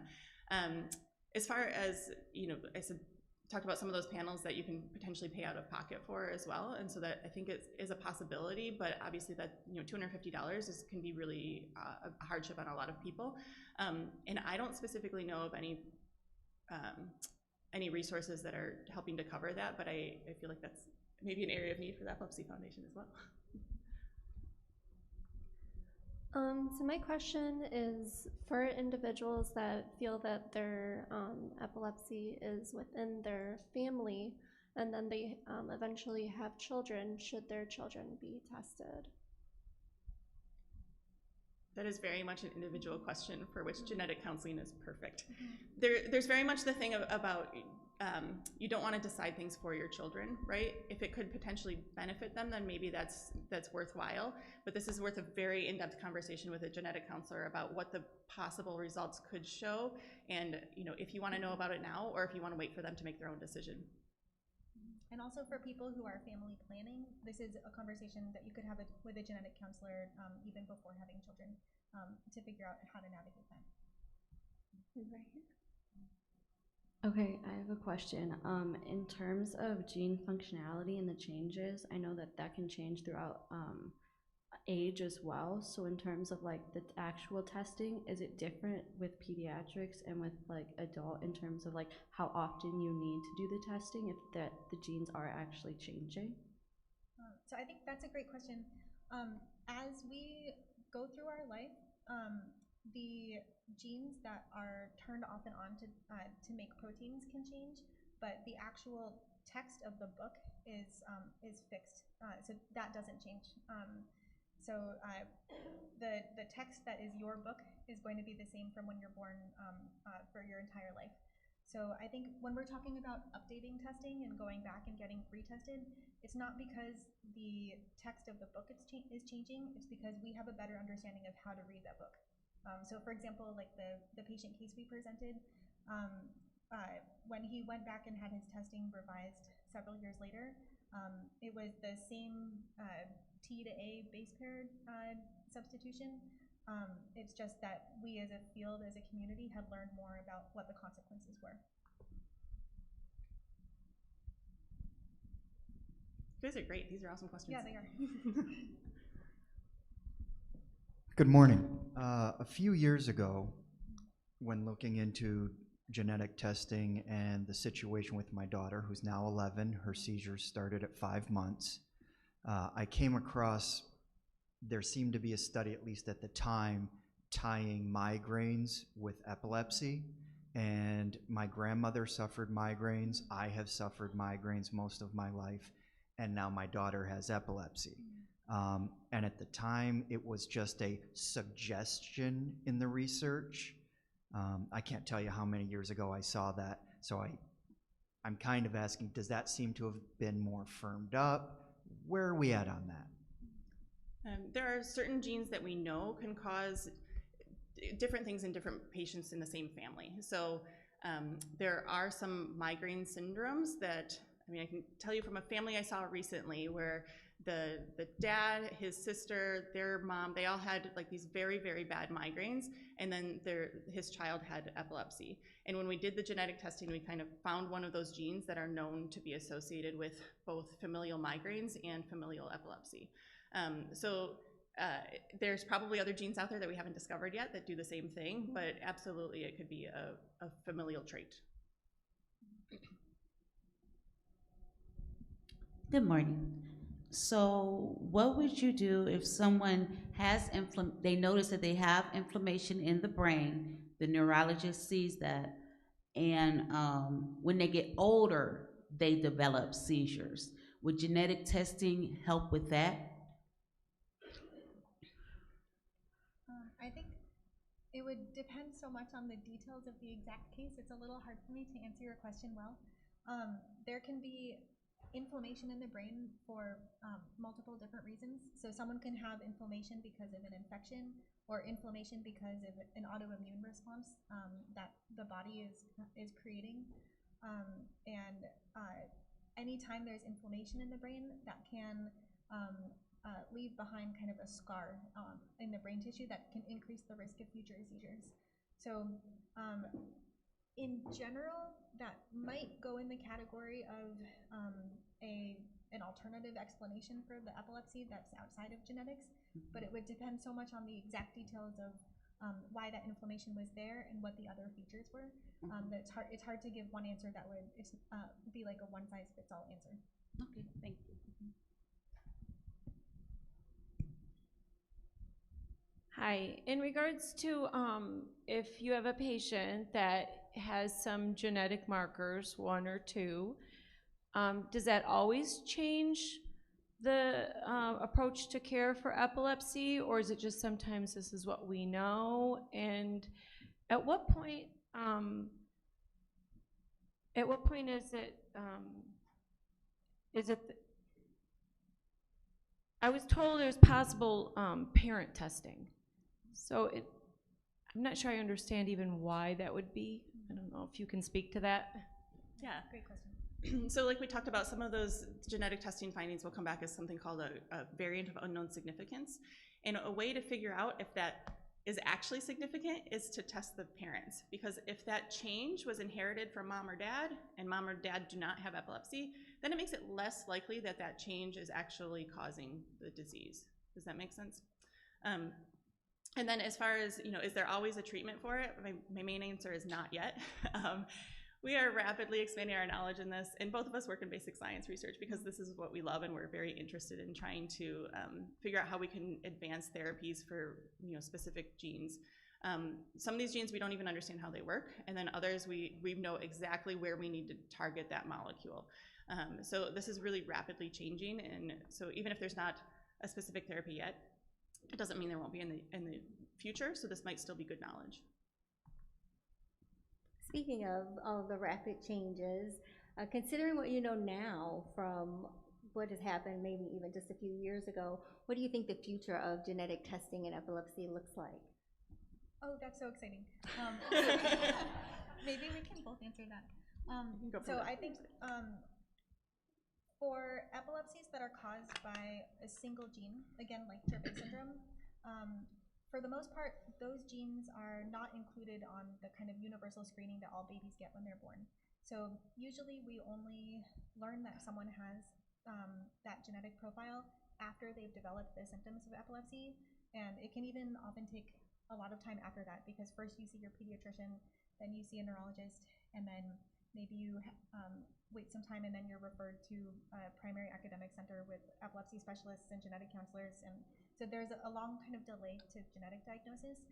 The better our treatments are, the less tolerable that delay is, because if there are targeted treatments for that type of epilepsy, especially gene therapies that can even edit genes and prevent, so the dream would be gene therapy that can actually prevent the onset of epilepsy if you can recognize the culprit variant and intervene before seizures even start. And that has the potential of changing the trajectory, not just of seizures, but of other symptoms that can go along with it, like intellectual disability. So that's a component of the answer, specifically for epilepsies that are known to be associated with one single gene. And to expand on that, there is a push in the community right now for whole genome sequencing for every baby born. So this was a study that was done by Dr. Wendy Chung, who's like the chair of pediatrics at Boston Children's now, and they found that a really good response, A, that parents want this information, and B, that the information they're finding, there's enough information, or there were enough patients that there's actionable information. The way they're doing their study and what they're proposing is that the whole genome, like that information is available for every baby. We only report on the things that are actionable, meaning that we can do something about it right now, but that information is still there and available so that if something was to come up down the road, so if a patient develops other diseases, 10 years from now, you can still go back to that whole genome information and then look and see, how the literature has been updated and see if they have a causative gene. I don't think we're there yet, but there is definitely a lobby for it, and I do think this is kind of the future of medicine right now. We've got time for one or two more questions. If you guys have questions, I see one or two in the back. If the genetics are there, and brain surgery is quite common, if you have that temporal lobe or whatever it is removed, the genetics, how do you know it's not going to attack the other temporal lobe? Or how do you know that? It's a great question. So just because you have a genetic change doesn't mean that you are not a candidate for epilepsy surgery. So there are certain genes that we know are more likely to cause focal epilepsies, and then we also know that those patients can still have good outcomes with surgery, okay? And then I think your question is, okay, if that genetic risk is still there, is there a risk that it's gonna move to the other side? That risk is there, and I don't do enough surgery to know exactly what that risk is, but it's relatively low. And you can definitely talk to your neurologist and surgeon about it. But there are patients, we know of patients who that has happened, but it is still a relatively low risk, and it doesn't mean that surgery should be off the table. Yeah, and I think just to add to that, it depends a lot on the specifics of which gene we're discussing. There are genes, we think of genes as affecting the behavior of cells, but there are also genes that affect the migration of cells. So there are people who have their parts of the brain that developed in an individual way because of a genetic epilepsy. And once the sort of architecture of the brain is done developing, it's more or less set. So if the genetic variant caused a variant in brain development, that's something that you would see on an MRI at birth and would be relatively stable after that. But if it's a type of genetics that affects the excitability of individual cells, that would be something kind of invisible on the MRI. And you'd have to use more information, maybe like EEG information, to see if the increased risk for seizures comes from just that one spot, or if it looks like more kind of excitability around the brain. So individually tailored answer depending on the details for the patient. I want to thank Dr. Ziobro and Dr. Mattis for being here today and for making us all a little bit smarter and a little bit more curious about genetics and epilepsy. Spot. We're so excited for our second general session today. And if you have enjoyed this day so far, would you please give it a round of applause? Woohoo! What a day! What a day! Absolutely amazing. Well, we are now about to begin our second general session of the day. This is such a beautifully practical topic for us. This second general session today is sponsored by the Henry Ford Comprehensive Epilepsy Program. It's entitled Lifestyle Strategies for Common Seizure Triggers, right? So important. If we have not met before, my name is Renee Roederer, and I am the Senior Director of Programs and Community Care at the Epilepsy Foundation of Michigan. If we haven't met yet, I look forward to meeting you later today. And now I have this wonderful honor of introducing our next speakers. So our next speakers will present for about 50 minutes, and then we'll have 10 minutes for your Q&A at the end. Here to present on this topic today are Dr. Joy Lerner, who is a pediatric neurologist, and Dr. Omar Danoun, who is an adult epileptologist, and they are both from the Henry Ford Comprehensive Epilepsy Center. So please join me in welcoming them to the stage with some applause.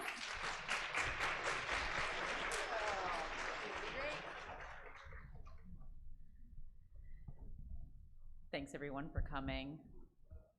Delighted to see the wonderful turnout today and so much support for patients and families with epilepsy.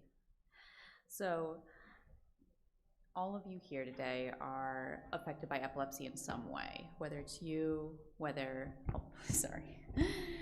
naturally a soft-spoken person. Whether it's you, whether it's your child, whether it's another loved one, or if you work in the epilepsy space, thanks for being here today. And so this portion of the talk is going to be about how can we take control of our life, our health, to have fewer seizures. And since I'm a pediatric neurologist, I'm going to speak to the child portion of this. And so, because there's a few different types of things that affect children more often than adults. So what are we even talking about when we say that something's a seizure trigger? Imagine there are two lines. The first line is the typical health of your brain. And the second line is called your seizure threshold. The farther your line is from the seizure threshold line, the less likely you are to experience a seizure. People without epilepsy have a brain health line that's naturally farther from that seizure threshold, and people with epilepsy's health line just naturally lives closer to that threshold. When your brain health line dips below your natural seizure threshold, that's when you experience a seizure. And a seizure trigger is any stressor to your body that's able to drop your brain health down below your seizure threshold, causing you to seize. The point of an anti-seizure medicine is to raise your brain health high enough so that even if you encounter a stressor, it isn't enough to cause you to seize. And so, moving along, everyone's epilepsy is unique to them, and so are the triggers that affect you the most.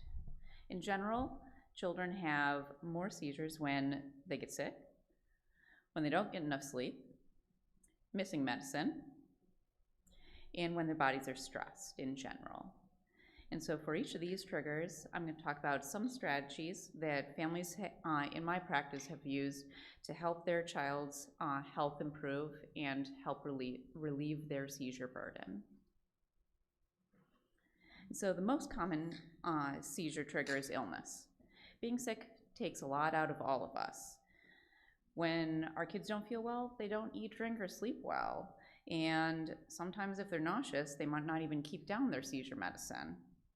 The combination of all of these triggers working together explains why children tend to have more breakthrough seizures during times of illness than any other time.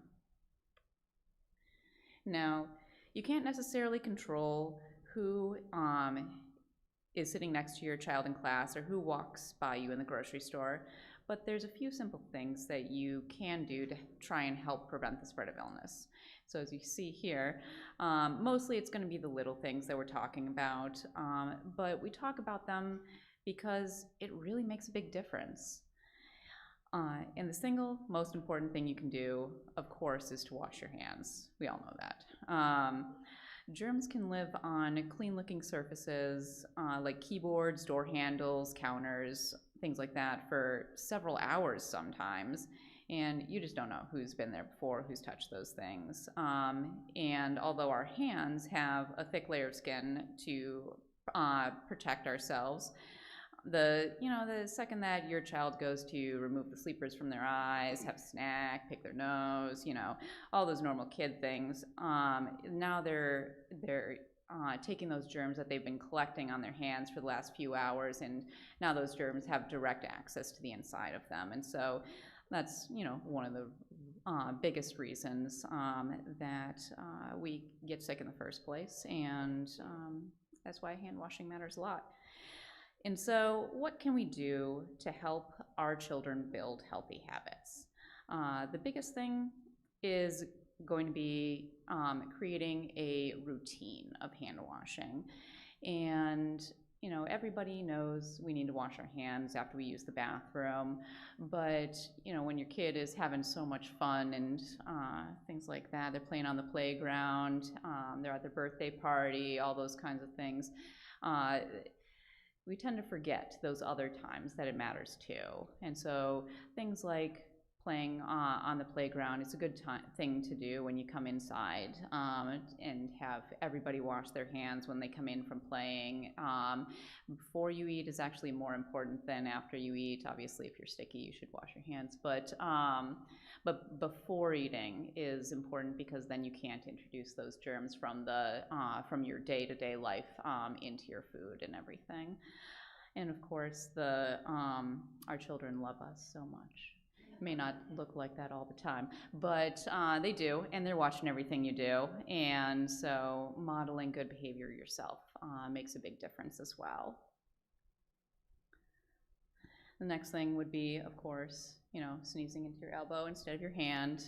We get lots of germs on our hands, and your elbow is touching a lot fewer things through the day. Next up is masking, especially if you're sick. Honestly, you know, masking's, you know, had it come and gone over the years and everything, COVID, stuff like that.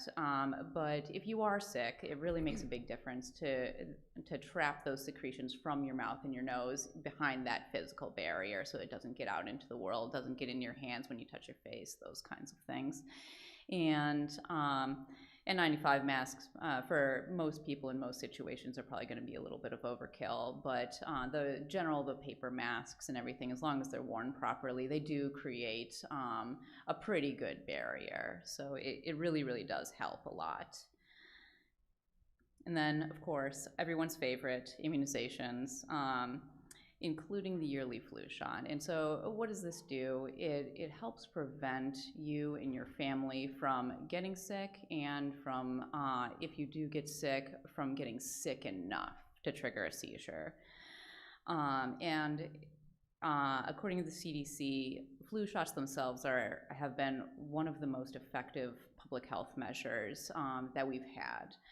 They've reduced flu-related hospitalizations in children by over 40%, ED visits by over 50%, and flu-related deaths in children alone by over 75%. And so it really, really makes a big difference. But one of the most overlooked seizure triggers is the cough and cold medicines themselves. These don't require a prescription, and they're stocked in every grocery store and pharmacy in the country, so most people don't give their safety a second thought. But when our child is sick, of course, we want to do everything we can to help them feel better. When they feel better, they eat, drink, and sleep better, and that also speeds recovery.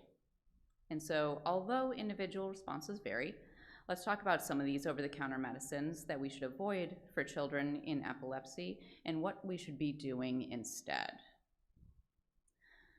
So the most common over-the-counter seizure medicine that has been known to trigger seizures in people is diphenhydramine, and so this is the active ingredient in Benadryl. It obviously doesn't trigger seizures in everyone every time, but it's one of those things where you don't want to add more fuel to that fire. And then less common, but also reported to trigger seizures in some people, are pseudoephedrine, which is in Sudafed, and dextromethorphan, the active ingredient in Robitussin. And so when I'm counseling families about these medicines, I also like to bring up aspirin, actually. It doesn't trigger seizures, but it is important to talk about in children, and children who are sick, children with epilepsy, because it's commonly used for illness-related pain relief, but children are a bit of a special case when it comes to aspirin, and this is a little bit different than the adult world, because aspirin has been associated with acute liver failure in some children, and I wouldn't want that to be your child. It is rare, but I don't want it to happen to anybody, and that's why I talk about this. So what should we be using instead? Things like acetaminophen, which is Tylenol, ibuprofen, which is Motrin, guaifenesin, which is in Mucinex, and nasal saline sprays are all generally safe to use in children with epilepsy during times of illness. And then the last thing, it would be the vitamin C-based products are, I just bring them up because they're gaining popularity. There's hit or miss evidence about how much they actually help in times of illness, but they are generally safe. And so I don't tell people that they can't use it because they have epilepsy or anything like that. And then, of course, sleep. We all love sleep. We all know how important it is. But what is it really good for? So it does so many things for our bodies. And poor sleep is a really, really common seizure trigger. So sleep itself is involved in everything we do, every body process. It helps us regulate our blood pressure, metabolism, our insulin response, illness recovery, everything from that to memory formation, problem solving, and emotional regulation. And in children, sleep is also important because it's when the majority of growth and development happens, both of the body and the brain. So how much is enough sleep? The answer to this question varies a lot based on how old you are. The typical adult needs about an average of 8 hours of sleep a night, but children typically require a little bit more in order to function. Why? Because the younger the brain, the more development is still happening. And since all that development happens during times of sleep, it just takes more time of sleep to make it all happen. And so going down by age, of course, babies under about a year of age need about 12 to 16 hours of sleep a night in order to, meet their happy, healthy goals. And then as you get a little bit older, it starts to decrease a little bit by little bit. And so by 1 to 2 years old, you need 11 to 14 hours. At 3 to 5 years old, which is your preschool age, it's more like 10 to 13 hours. In our young school age population, we're down to 9 to 12 hours a night. And in our adolescents, 8 to 10 hours. But of course, lots of teenagers sleep more than 8 to 10 hours if you let them. That's normal too. And the reason why is because not only are they turning over their kid body into their adult body, but they're turning over their kid brain into their adult brain too. And that just takes a lot of work. So be kind to all of your teenagers. And so let's talk about the basics of getting some good quality sleeping, practicing good sleep hygiene. This includes things like making sure that the room is properly dark. Being in a dark environment really helps your brain fall asleep much better. But some people have kids who are scared of the dark, and so if you need to use a small night light, that tends to be okay. But some people live in other kinds of living situations where there's bright street lights outside, or there's a window facing the street in your kid's bedroom. And so if that is something that speaks to you, then one of the simplest things that we can do to change our environment so that sudden onset of lights isn't waking our kids up in the middle of the night is have some really thick curtains. And then it also has to be quiet, right? None of us can fall asleep really well if it's too loud or noisy. And in addition to it being generally quiet, the sudden noises can cause arousals in the middle of the night. And if you have sudden arousals in the middle of the night from things like ambulance sirens or dogs barking, whatever comes up in your neighborhood that can get in through your window, it just disturbs the quality of the sleep overnight.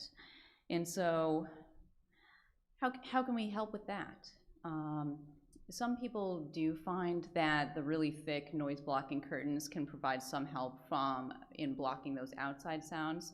For other people, it's not gonna be enough, especially if you live on a busy road. And so things like white noise machines or box fans tend to be more helpful in situations like that because they can provide that baseline level of noise so that if something else happens, it isn't enough to wake you up.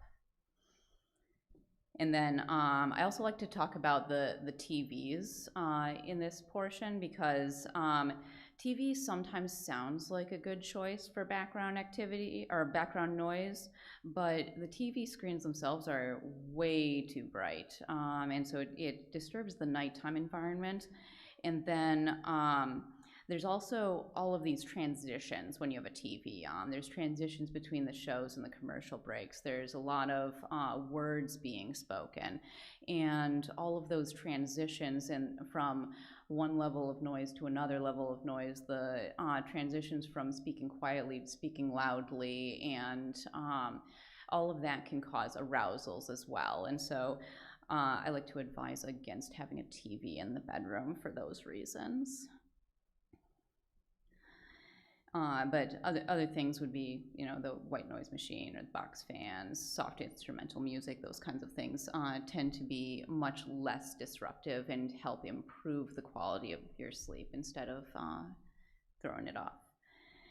And then the other thing that kind of goes along with quiet and dark, your environment has to be still in order to fall asleep.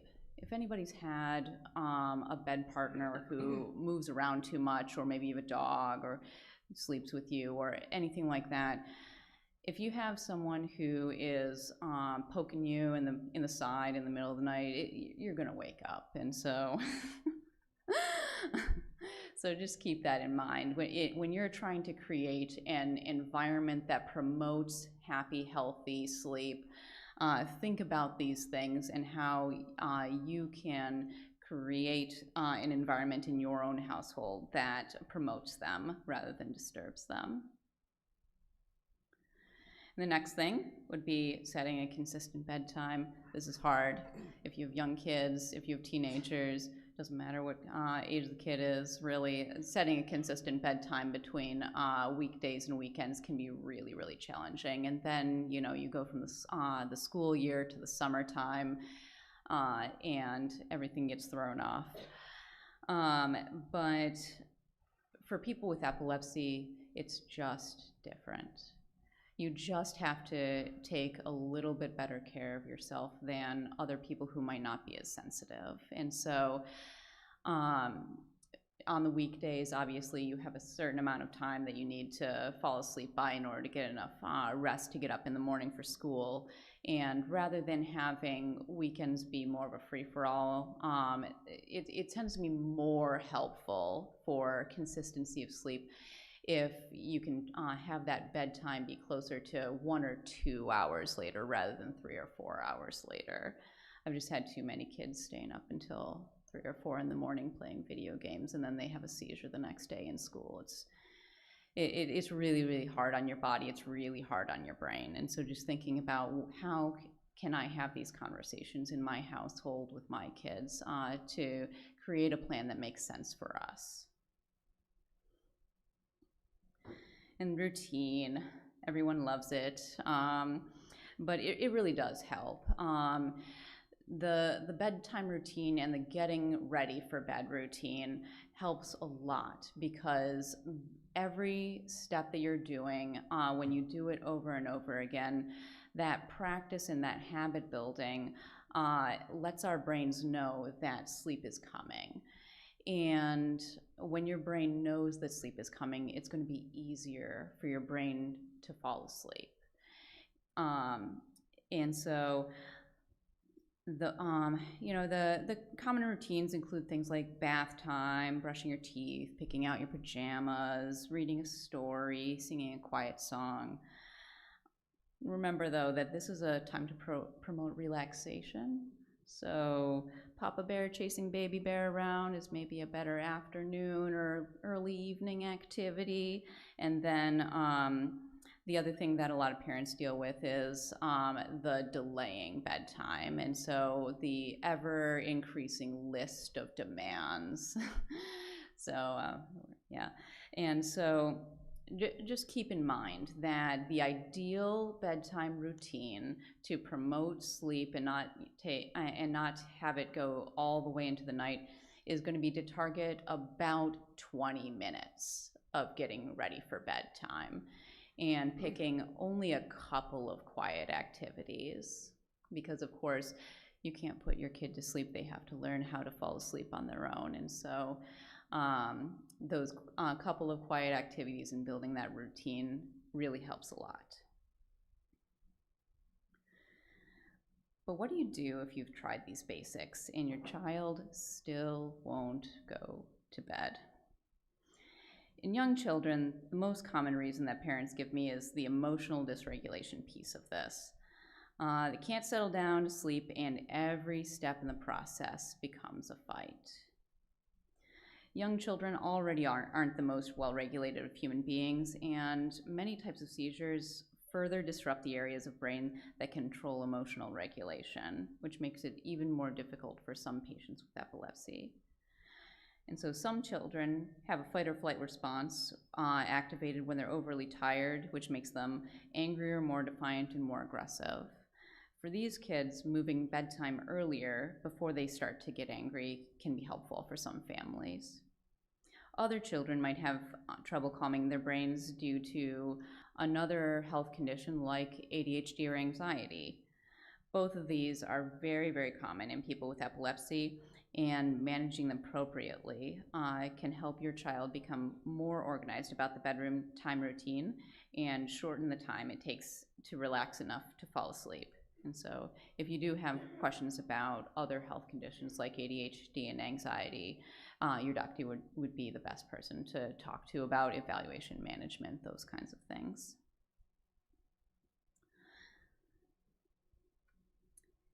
And then it's also common for seizures at this age to occur around periods of falling asleep and waking up.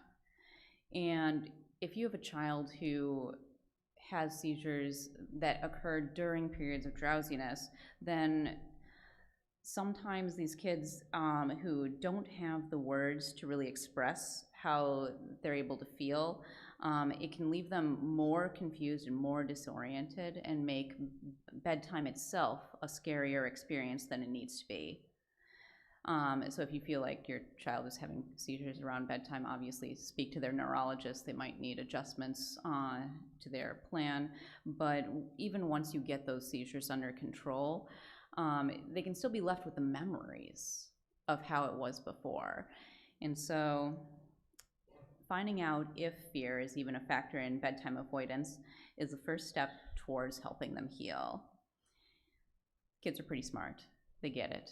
They know what's going on with them, but they don't always have the words to express how they feel. And so with a young kid, you're probably going to get farther by asking yes or no questions, or questions with a simple answer rather than keeping it open-ended, like, why don't you want to go to bed? So just think about it. How can you figure out if this is an issue for your kid or not? Now let's talk about screens. How common is this picture for all of us? Seizures, no seizures, we're all guilty at some level. Not only does the light from the screen disrupt your brain's ability to know that it's time to fall asleep, but the endless scrolling is also designed to keep your eyes glued and your mind engaged. And so your child might tell you that the mindless scrolling is helping them relax, but it's just not reality. We all know that social media is designed to be engaging, and that's just the opposite of relaxing. But it's important not to judge in these situations, because we have the smartest minds in software design creating these algorithms. We don't really stand a chance against this. So this is not a personal weakness kind of issue. This is not a lack of willpower kind of issue. If the algorithms didn't work, companies wouldn't use them. And so for most families who do have a child who struggles with screen dependence, it's really about getting the screen out of the room more than anything, and that can be a fight. And it's hard because if they've already gotten used to having a phone at bedtime, then they've already started to engage in some of the rewiring that's been happening and the difficulty with getting their minds to fall back asleep, and the difficulty with, how do I even relax my brain if I'm not focusing on this external force? And it takes a lot of practice. It does. But it really is better for all of us in the end. So let's talk about seizure medicine. We all know it's important. We all know that we have to stay on top of it. But that's way easier said than done. And also, we're all human. We forget sometimes. Maybe your routine is off because you're traveling or something unexpected happened at medicine time and you weren't able to circle back. But the most important thing to know is what to do when you realize that it was missed. Different medicines have different recommendations, so talk to your child's neurologist and make sure that you have a plan in place for when this happens. But how can we create an environment to help us avoid missing doses? There are, of course, general recommendations like putting your medicine by your toothbrush to create a visual reminder and setting alarms on your phone. But the first thing that you should think about is choosing the time of day. And this one's really, really important because if you can choose a good time of day that really helps you remember, then that's half the battle right there. And some families try out like breakfast and dinner time, and they seem like good options because they're usually happening at the same time every day. But in a lot of families, meal times can be rushed and chaotic. And so choosing a quieter time, like the first step in getting ready for bed, or first thing when they wake up in the morning, might make more sense to your family. And then I've also had some families whose children are only on once-a-day medicine, and they tend to like the 3 or 4 p.m. approach. The right after school, you get home, you get off the bus, you take your medicine. And that tends to be, in some families, the quietest time of day, the less chaotic time of day. But if you are going to choose a time like that, then make sure that you have alarms set for weekends, have a couple extra doses in your purse for when you're unexpectedly out and about. Want to make sure that we have the same routine during the week that we do during the weekend. And then the last thing I'd like to talk about for this is that while you as a parent are responsible for your child's well-being, we also have to learn lessons like personal responsibility in order to develop into well-adjusted adults. And so every child is going to follow their own path towards independence, but in general, it's never too young to teach them to ask for their medicine themselves, and they are never too old to trust but verify that it's been taken. Some families find it really helpful to use a pill organizer, even if your child is only on one medicine. And the reason why this helps a lot is because if you're staying up to date on the weekly pill organizer, then you can trust your child, who's usually a teenager in this situation, to take their medicine at whatever time you decide that the medicine needs to be taken, and then they can go on with their day, and you as a parent can circle by invisible to them, but you can just kind of glance at that pill box and see, oh yeah, they've definitely taken it, or they definitely have not. But once you are in that trust but verify stage, just make sure your child knows what it is that you are going to, how you are going to be verifying that they've taken their medicine, because we don't want the illusion of oversight to completely disappear in these situations, because then more risk-taking behavior can happen in those situations.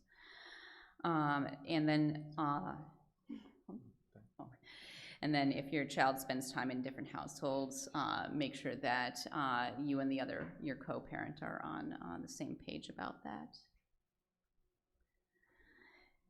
And then lots of patients identify stress as a trigger for their seizures. This is going to be true for both adults and children. And so lots of parents, they ask, what does a child have to be stressed about? The short answer is a lot of things. Stress is a normal part of life, and we all have to manage it in a healthy way. Children have real feelings and real experiences that are very real to them. The parents in the audience are here because you have a child with a serious medical condition, and your child probably knows it, and that's probably stressful. But then, you know, for children who are distressed about feeling different from their friends, it's actually more helpful to acknowledge that difference than it is to ignore it. And it's more helpful to normalize medicine in these situations. Try pointing out that lots of children take medicine for lots of reasons. Maybe their friend has ADHD and they have to take their medicine in order to help them focus in school just like everyone else. Or maybe one of their friends has asthma and their asthma inhaler helps them as well. And we can definitely get to more tips and tricks from a child perspective, but it looks like I've gone over time, so I do apologize for that. But thank you everyone for coming.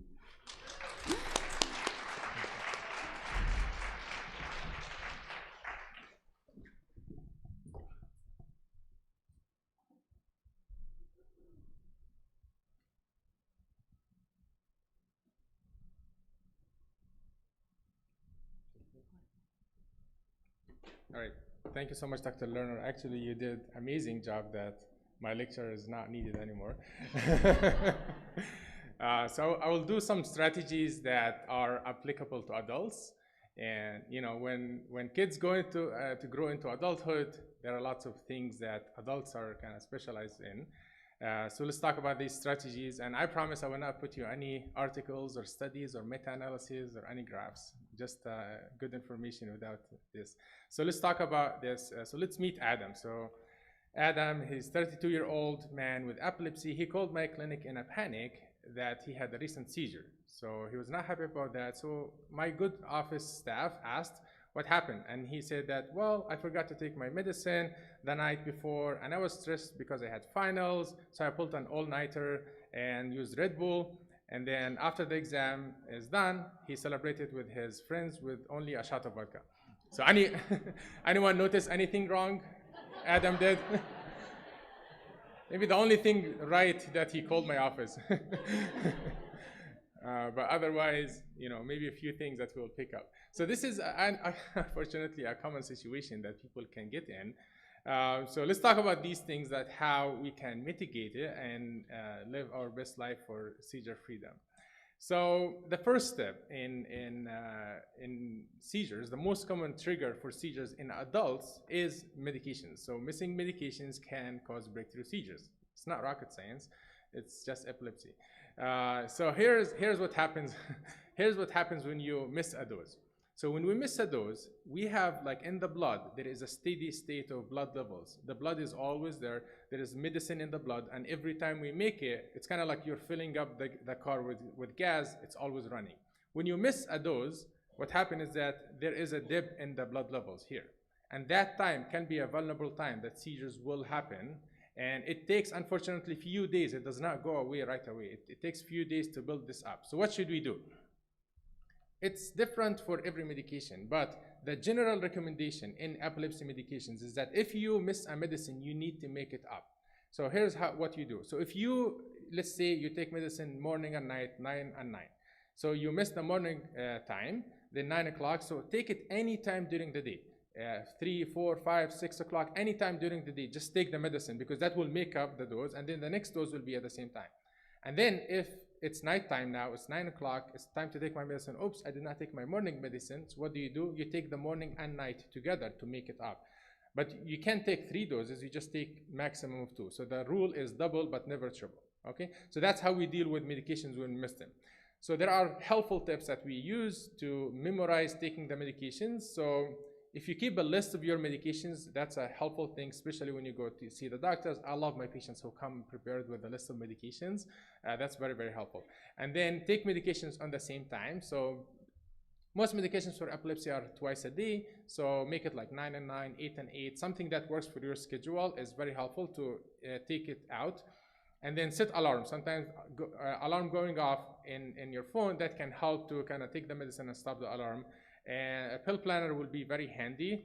There is a trick that I learned that's really helpful. So some people will flip the bottle upside down in the morning and then take the morning pills, flip it upside down, and then at night they will turn it upside and then take the medicine. So it's like, oh, my pills are not flipped, means I did not take my medicine. So this is something you can try. The most important thing in habit building is to make it frictionless. What does frictionless mean? Make it so easy to take the medications. Like, unless you choose not to take it, you will take it. So if you open the drawer, if you open the cabinet, that is a step to the brain, can be so much that you will miss the medicine. So make it so frictionless, so seamless to take the medicine, and like put it where you brush your teeth, by the bed, everything, so kind of in your face right away, especially when it's flipped. It's like, I want to flip you back, and then you take it. So there is, sometimes it's helpful also to keep your medications in you, not in you, like you need to keep it in you, but you keep it on you in a purse or a locker at work, because if you miss the morning dose, you have a dose here to take when you work. Do not keep your medications in the car, right? Why is that? What's that? It will be stolen? Yeah, you have to the copay again. But the most important thing is that the cars are left, they're not in daycare, right? So they're left in the parking garage. There is always sun and things like that. And that extreme heat, especially in the summer, can mess up the medicine. The medicine can expire because of that heat. So do not keep the medicine in the car, but keep it in your office, in your locker, a spare medicine. So that's very, very helpful. In case you miss the dose, you take it there. So there is a very nice guy. His name is James Clear. He made a book. He wrote a book. It's called Atomic Habits. It's very, very helpful. I read this book. I learned a lot on how to kind of make it seamless and easy. So definitely highly recommended to read this book. James Clear himself has epilepsy. He was playing baseball. He was hit with a baseball ball, and then he had status epilepticus, was in the hospital for a long time, and then he learned how to rehab himself, take medications, and then he wrote the book. So it's very, very helpful. Sleep is very important, I wish we can sleep right now, but we need to get this. So right, like if you get the time to nap, that means, so, actually like about 60, maybe 70% of Americans have sleep deprivation. So we're all running on low sleep. So that's why we're yawning right now. So nighttime sleep is very, very important. So sleep is important, but nighttime sleep is more important. So that's why the recommendation 6 to 8 hours, who slept 8 hours last night? I can't raise my hand, but some of them you did. Excellent. So that's your healthy sleep. So 6 to 8 hours is the best. Lots of things happen. I think of it as you have a warehouse that was working full nonstop all day. And then this warehouse, if you don't clean the warehouse, it will not be able to work the second day, right? So this is what happens in the brain. You clean up the warehouse, you get ready for the second day. And you should avoid shift work. I have patients who work like in the Ford company, since I'm from Henry Ford, I can talk about that. So work in Ford company, and then they have seniority that you have to be like certain years until you can work in day shift.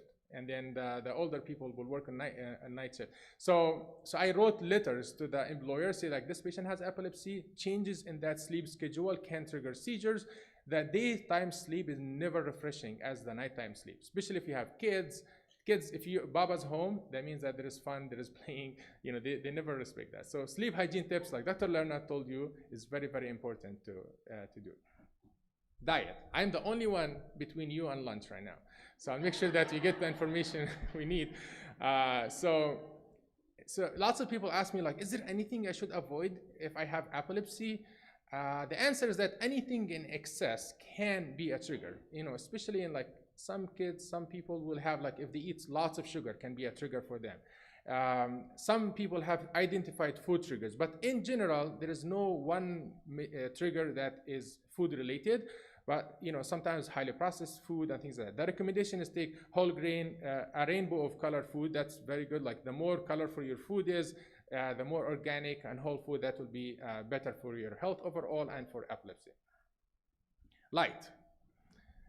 So let's give you something different. So in Japan, in December 16, 1997, what happened in Japan in 1997? Pokemon, excellent. You guys are great.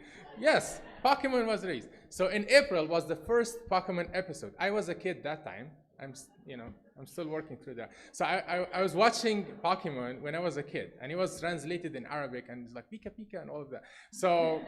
So in 1997, the Japanese people love Pokemon so much. One of my professors was Japanese, and he would still go in Pokemon Go and like all of these, hunts, even in conferences. So Japanese people go to the cinema and to the theaters to watch Pokemon episodes. So it was released in December 16, just like a few months from the beginning, like in April. So there was a scene that there was a rocket there, and Pikachu intercepted with the rocket with a jolt, and then there was a flashing light of red and blue, red and blue. And what happened then? Chaos. Yes. So some kids have seizures in the audience. There was 10,000 people there, and some kids started having seizures, and then about 685 kids, more girls, like 375 girls and 310 boys, were hospitalized with ambulances, and 2 kids stayed in the hospital for 2 weeks. And they call it Pokemon shock. It has a word in Japanese, but I could not remember it. It's called Pokemon shock. And then this episode, psychologists studied that phenomenon. They call it mass hysteria. Some kids got sick, so they looked at them and everyone got sick. So in general, light can be a trigger for seizures. But we should know that light is not a trigger for everybody. Mostly in the generalized epilepsy patients, the light can trigger seizures, but in general, it's not a major trigger. And we always do flashing lights. Our excellent EEG technologists, they flash the light, and then we can know if somebody has light sensitivity or not. Stimulants. Stimulants are heavily used in adults. So there are 3 types of stimulants. Coffee. Coffee is good or bad? Excellent. Who loves coffee? Who loves latte? I love it more. So, so coffee is okay with epilepsy. I'm glad to say that. There is only 1 case report of a patient that has like RNS and then he had seizures induced by coffee. But overall, coffee is safe. What happened is that if you drink coffee at night, and that will disturb the sleep, then coffee will cause seizures. It's not directly, but indirectly if disturbing sleep. So don't drink too much coffee, but a little bit of coffee, especially in the morning before 12, is perfectly amazing. Strong stimulants. This list is growing more and more and more. Back in the days, the stimulant bills are mostly Red Bull, but Red Bull is like really low in the list right now. Like there are much worse. You see my mouse? Yes. So Red Bull is really low on the list right now. So there are lots of strong ones, 5 Hours, Monster, Celsius. It looks cute and organic and everything, but it has lots of caffeine. And then this guy Bang is like, oh my God, 300 milligrams of caffeine. Who used these? No one. You don't have to say it. Yes or no. That's okay. I'm not going to ask about this one for sure. Drugs can induce seizures. So drugs can induce seizures, especially cocaine, amphetamine, stimulants. All of them can induce seizures, so try to avoid them for other reasons. So alcohol, love-hate relationship with alcohol. So as an epilepsy doctors, we say that alcohol can affect seizures in at least 4 ways. We're not friends anymore. So it can trigger seizures, can lower the seizure threshold by itself. It can interact with the seizure medications, it makes more sleepy, it goes to the liver, it can do that. It can lower the quality of sleep. There's a saying, booze makes you snooze. It was studied heavily, and that is wrong. Booze does not make you snooze. You drink, and the quality of sleep is not deep enough, it's not refreshing, so it's not a good thing to drink before you go to sleep. And the 4th thing is that it can also exacerbate the side effects of medication, so alcohol is not good. So what I say, and withdrawal from alcohol also can cause seizures. So what I tell my patients is that you just say, I don't drink. Like label yourself a not drinker. That is better than saying like, maybe I will drink a little bit, drink more, I will stop at 1. Because when you drink, you're not the best decision maker at that time, right? So the first one, and then the second one, and the third one, and then you call my office. So you should, I tell my patients, say I don't drink, that's easier. Medication. So there's a long list. You can only take a picture of that. That's it. So I'm not gonna cram my slide, but this is lots of medications, some antibiotics and everything. Dr. Lerner summarized it very nicely. So anything makes you sleep, that is not good for epilepsy. Okay, is that something? So anything, so Tylenol is fine, but Tylenol PM makes you sleepy, that's not good. Advil is fine. Advil PM makes you sleepy, so don't take it. Why is that? Because it is mixed with diphenhydramine. One of my patients told me, like, I don't have seizures except when I'm sick, and I can't sleep, so I take Tylenol PM and then go to sleep and then wake up with a seizure. So every time you drink, and NyQuil, because it has doxylamine, that's first generation. Anything sedating, it makes you have a seizure. Stress. So who doesn't have stress? But anyway, so excessive stress can cause seizures. So stress management can be very helpful. Hormones. So for females, hormones can have effect on seizures. They are yin and yang. So the estrogen hormone is a hormone that can cause seizures to happen. The progesterone is the protective hormone. So here's what happened. Oral contraceptive pills, especially estrogen related, can induce seizures. And the other thing is that you can see there are fluctuations. So the 21 days of medications, and then you stop for 1 week, and that can cause also fluctuation and cause seizures to happen. The second thing is that it can interact with medications like lamotrigine, Lamictal. You take that medicine, the oral contraceptive, it will lower the lamotrigine dose, and that can cause seizures. So interaction with medications can be affected. The best contraceptive method for epilepsy that we recommend is the IUD. So there is one special type of epilepsy, it's called catamenial epilepsy. Seizures are related to the menstrual period, and it can happen a lot. So pregnancy. So I apologize ahead of time. This is the only time I put a scientific chart. But this is the best illustration of the idea. So what happens in pregnancy? The rule is that the 9 months before pregnancy are likely the predictor of the 9 months during pregnancy. So what happens 9 months before, that's exactly likely what will happen afterwards. So here's this study was done very well. So they did track seizures, what happens, improved, no change, or worsened. Healthy controls and pregnant women did the same. But what happened is that the women with epilepsy, they had 74% of change in their medications more than the controls. In normal words, in English, what happened is that if you get pregnant or somebody gets pregnant, they go to the doctor, change medications, make sure they track, because the medicine will get flushed out of the system very quickly during pregnancy. So we have to maintain that dose. If we do that, seizures will not change because of pregnancy. And sickness. So anytime somebody gets sick, they will have seizures because sickness itself can cause seizures to happen. And if you take what? To relieve the flu, that makes seizure happen. Tylenol PM, right? Anything makes you sleepy, or so that can trigger the seizures. And also if you don't start throwing up the medicine. So here's just in summary, how this is the seizure threshold. So we are normally we're living here. This is the seizure threshold that if we cross this line, seizures will happen.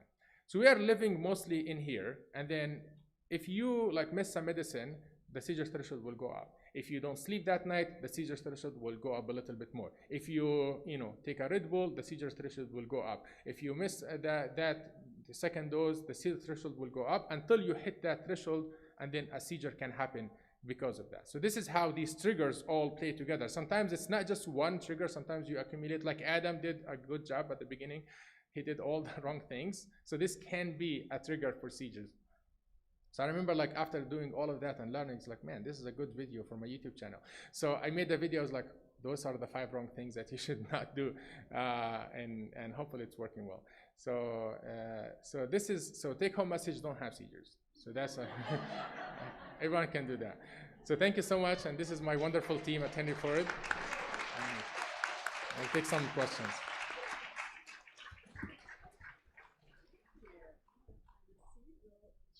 Amazing. Okay. Well, we're about to have some time for your questions, and I'd love for you to give another round of applause. Join me in thanking Dr. Lerner and Dr. Danoun. And so we will have more people with microphones walking around, and so you can raise your hand in a moment, and they will come find you. Just keep in mind, again, they can't necessarily speak to very specific medical advice for an individual, but can definitely speak generally. And while we're waiting for your questions, I'll just say what a joy it is to have these two like working in our community. I was just telling Dr. Lerner how wonderful it was. You joined the team at Henry Ford, and that pediatric set of doctors is growing. And Dr. Danoun has a YouTube channel, as you just heard. It's Dr. Omar Danoun, so check it out. Who has a question? Yes, go ahead. I just wanted to also talk about the app Epsi that people can use to track their medication and their seizures and auras and a lot of different things. So it's catered to people with epilepsy. And you can also share it with your doctor. So I find it to be really helpful, and it reminds me to take my meds. So just wanted to put that out there. Amazing, thank you. All right, who else has a question? Yes, thank you. So there has been some miscommunication. Are auras seizures? I've been told they were seizures. I've been told they weren't seizures. So what do you think? That's when I take my emergency medication. Yes, excellent. So here's the thing. Seizures is an electricity switch that kind of turns the brain in that area. So seizures usually start small in a small area, like there's a spark in the woods, just a small fire. And then at that time, the seizure is happening and the consciousness and the movement areas are happy and they're not involved in the seizure. So that time you are still aware of yourself, and the patient will be kind of recognizing everything. So they will feel the feeling, and the seizure will still be contained, and they will have only aura.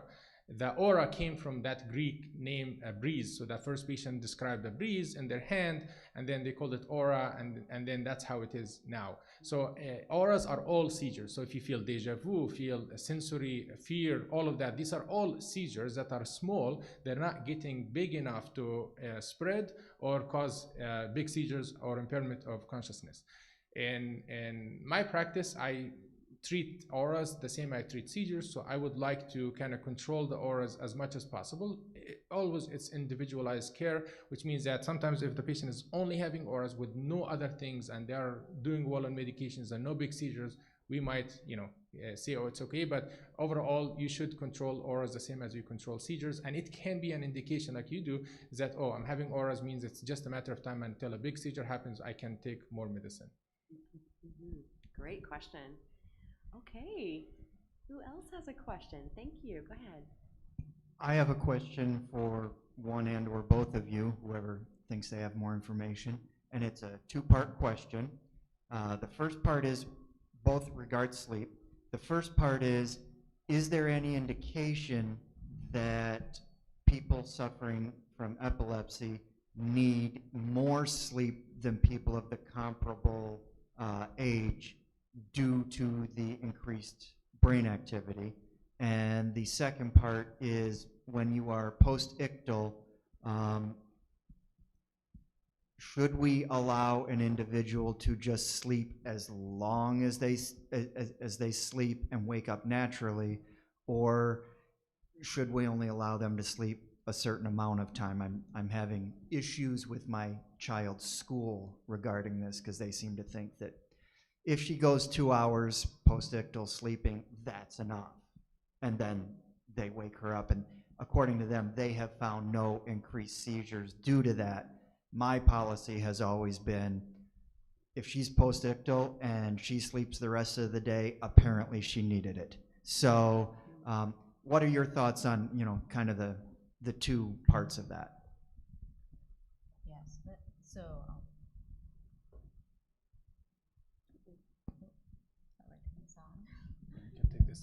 okay, sorry, thank you. So that's a great question, and it's hard to speak to a particular individual because everyone's epilepsy, is their own, and how much any one trigger affects somebody is also their own, and how much sleep it takes for them to recover is their own. In general, I do encourage sleep afterward. If you're feeling tired and confused and things like that, I would rather the brain have sufficient time to sleep. Great. And the question about is there any research or studies that people with epilepsy need more sleep? So I don't think that people with epilepsy per se they need more sleep, but there are some. If the epilepsy is not controlled well, these seizures, especially the frontal lobe epilepsy that happens a lot at night, or the discharges that keep disturbing the sleep cycles, it can affect the quality of sleep. So that can be an issue as well. I have patients who are only having seizures during sleep, and that can be a disturbing factor. Yeah, great. We have time for 2 more questions, so let's go to the next person. You had said something about missing a dose of medication and to take it at night too. So you take the morning and night doses of medications together at night?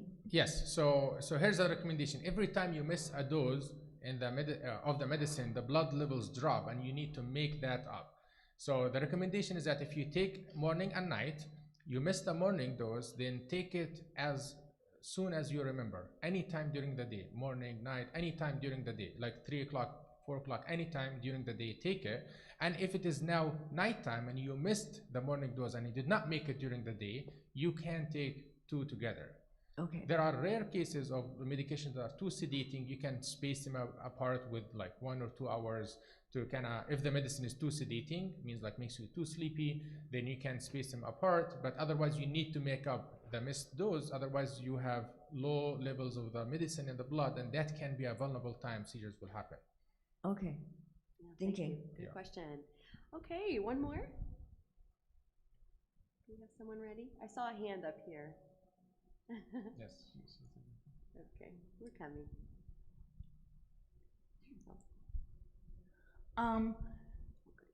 So you said to make up your meds with, and the next time you take your meds, put your AM with your PM. What if that makes you really sick? Like you're basically overdosing, and it makes you sick, I guess. Yeah, so as I said that you try to make up the medicine during the day, not at night. So that's why when you can remember it, and if you remember during the day, just take it right then. So we'll be like taking it at lunch instead of morning, that's acceptable.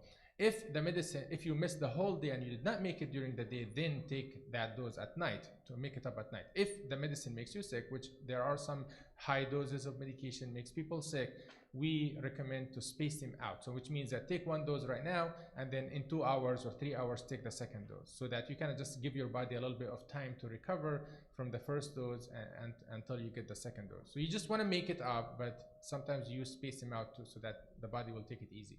And what if you take 4 doses a day? Then you just want to take 1. If you missed 1, you just want to make it. See, double, never triple. So that's the rule. So you don't make up all these 4 doses. Just do the 2 you missed. Great, thank you. And we have one final question in the front, and it's Jackie up here in the front. If someone would like to bring the microphone up. Thank you.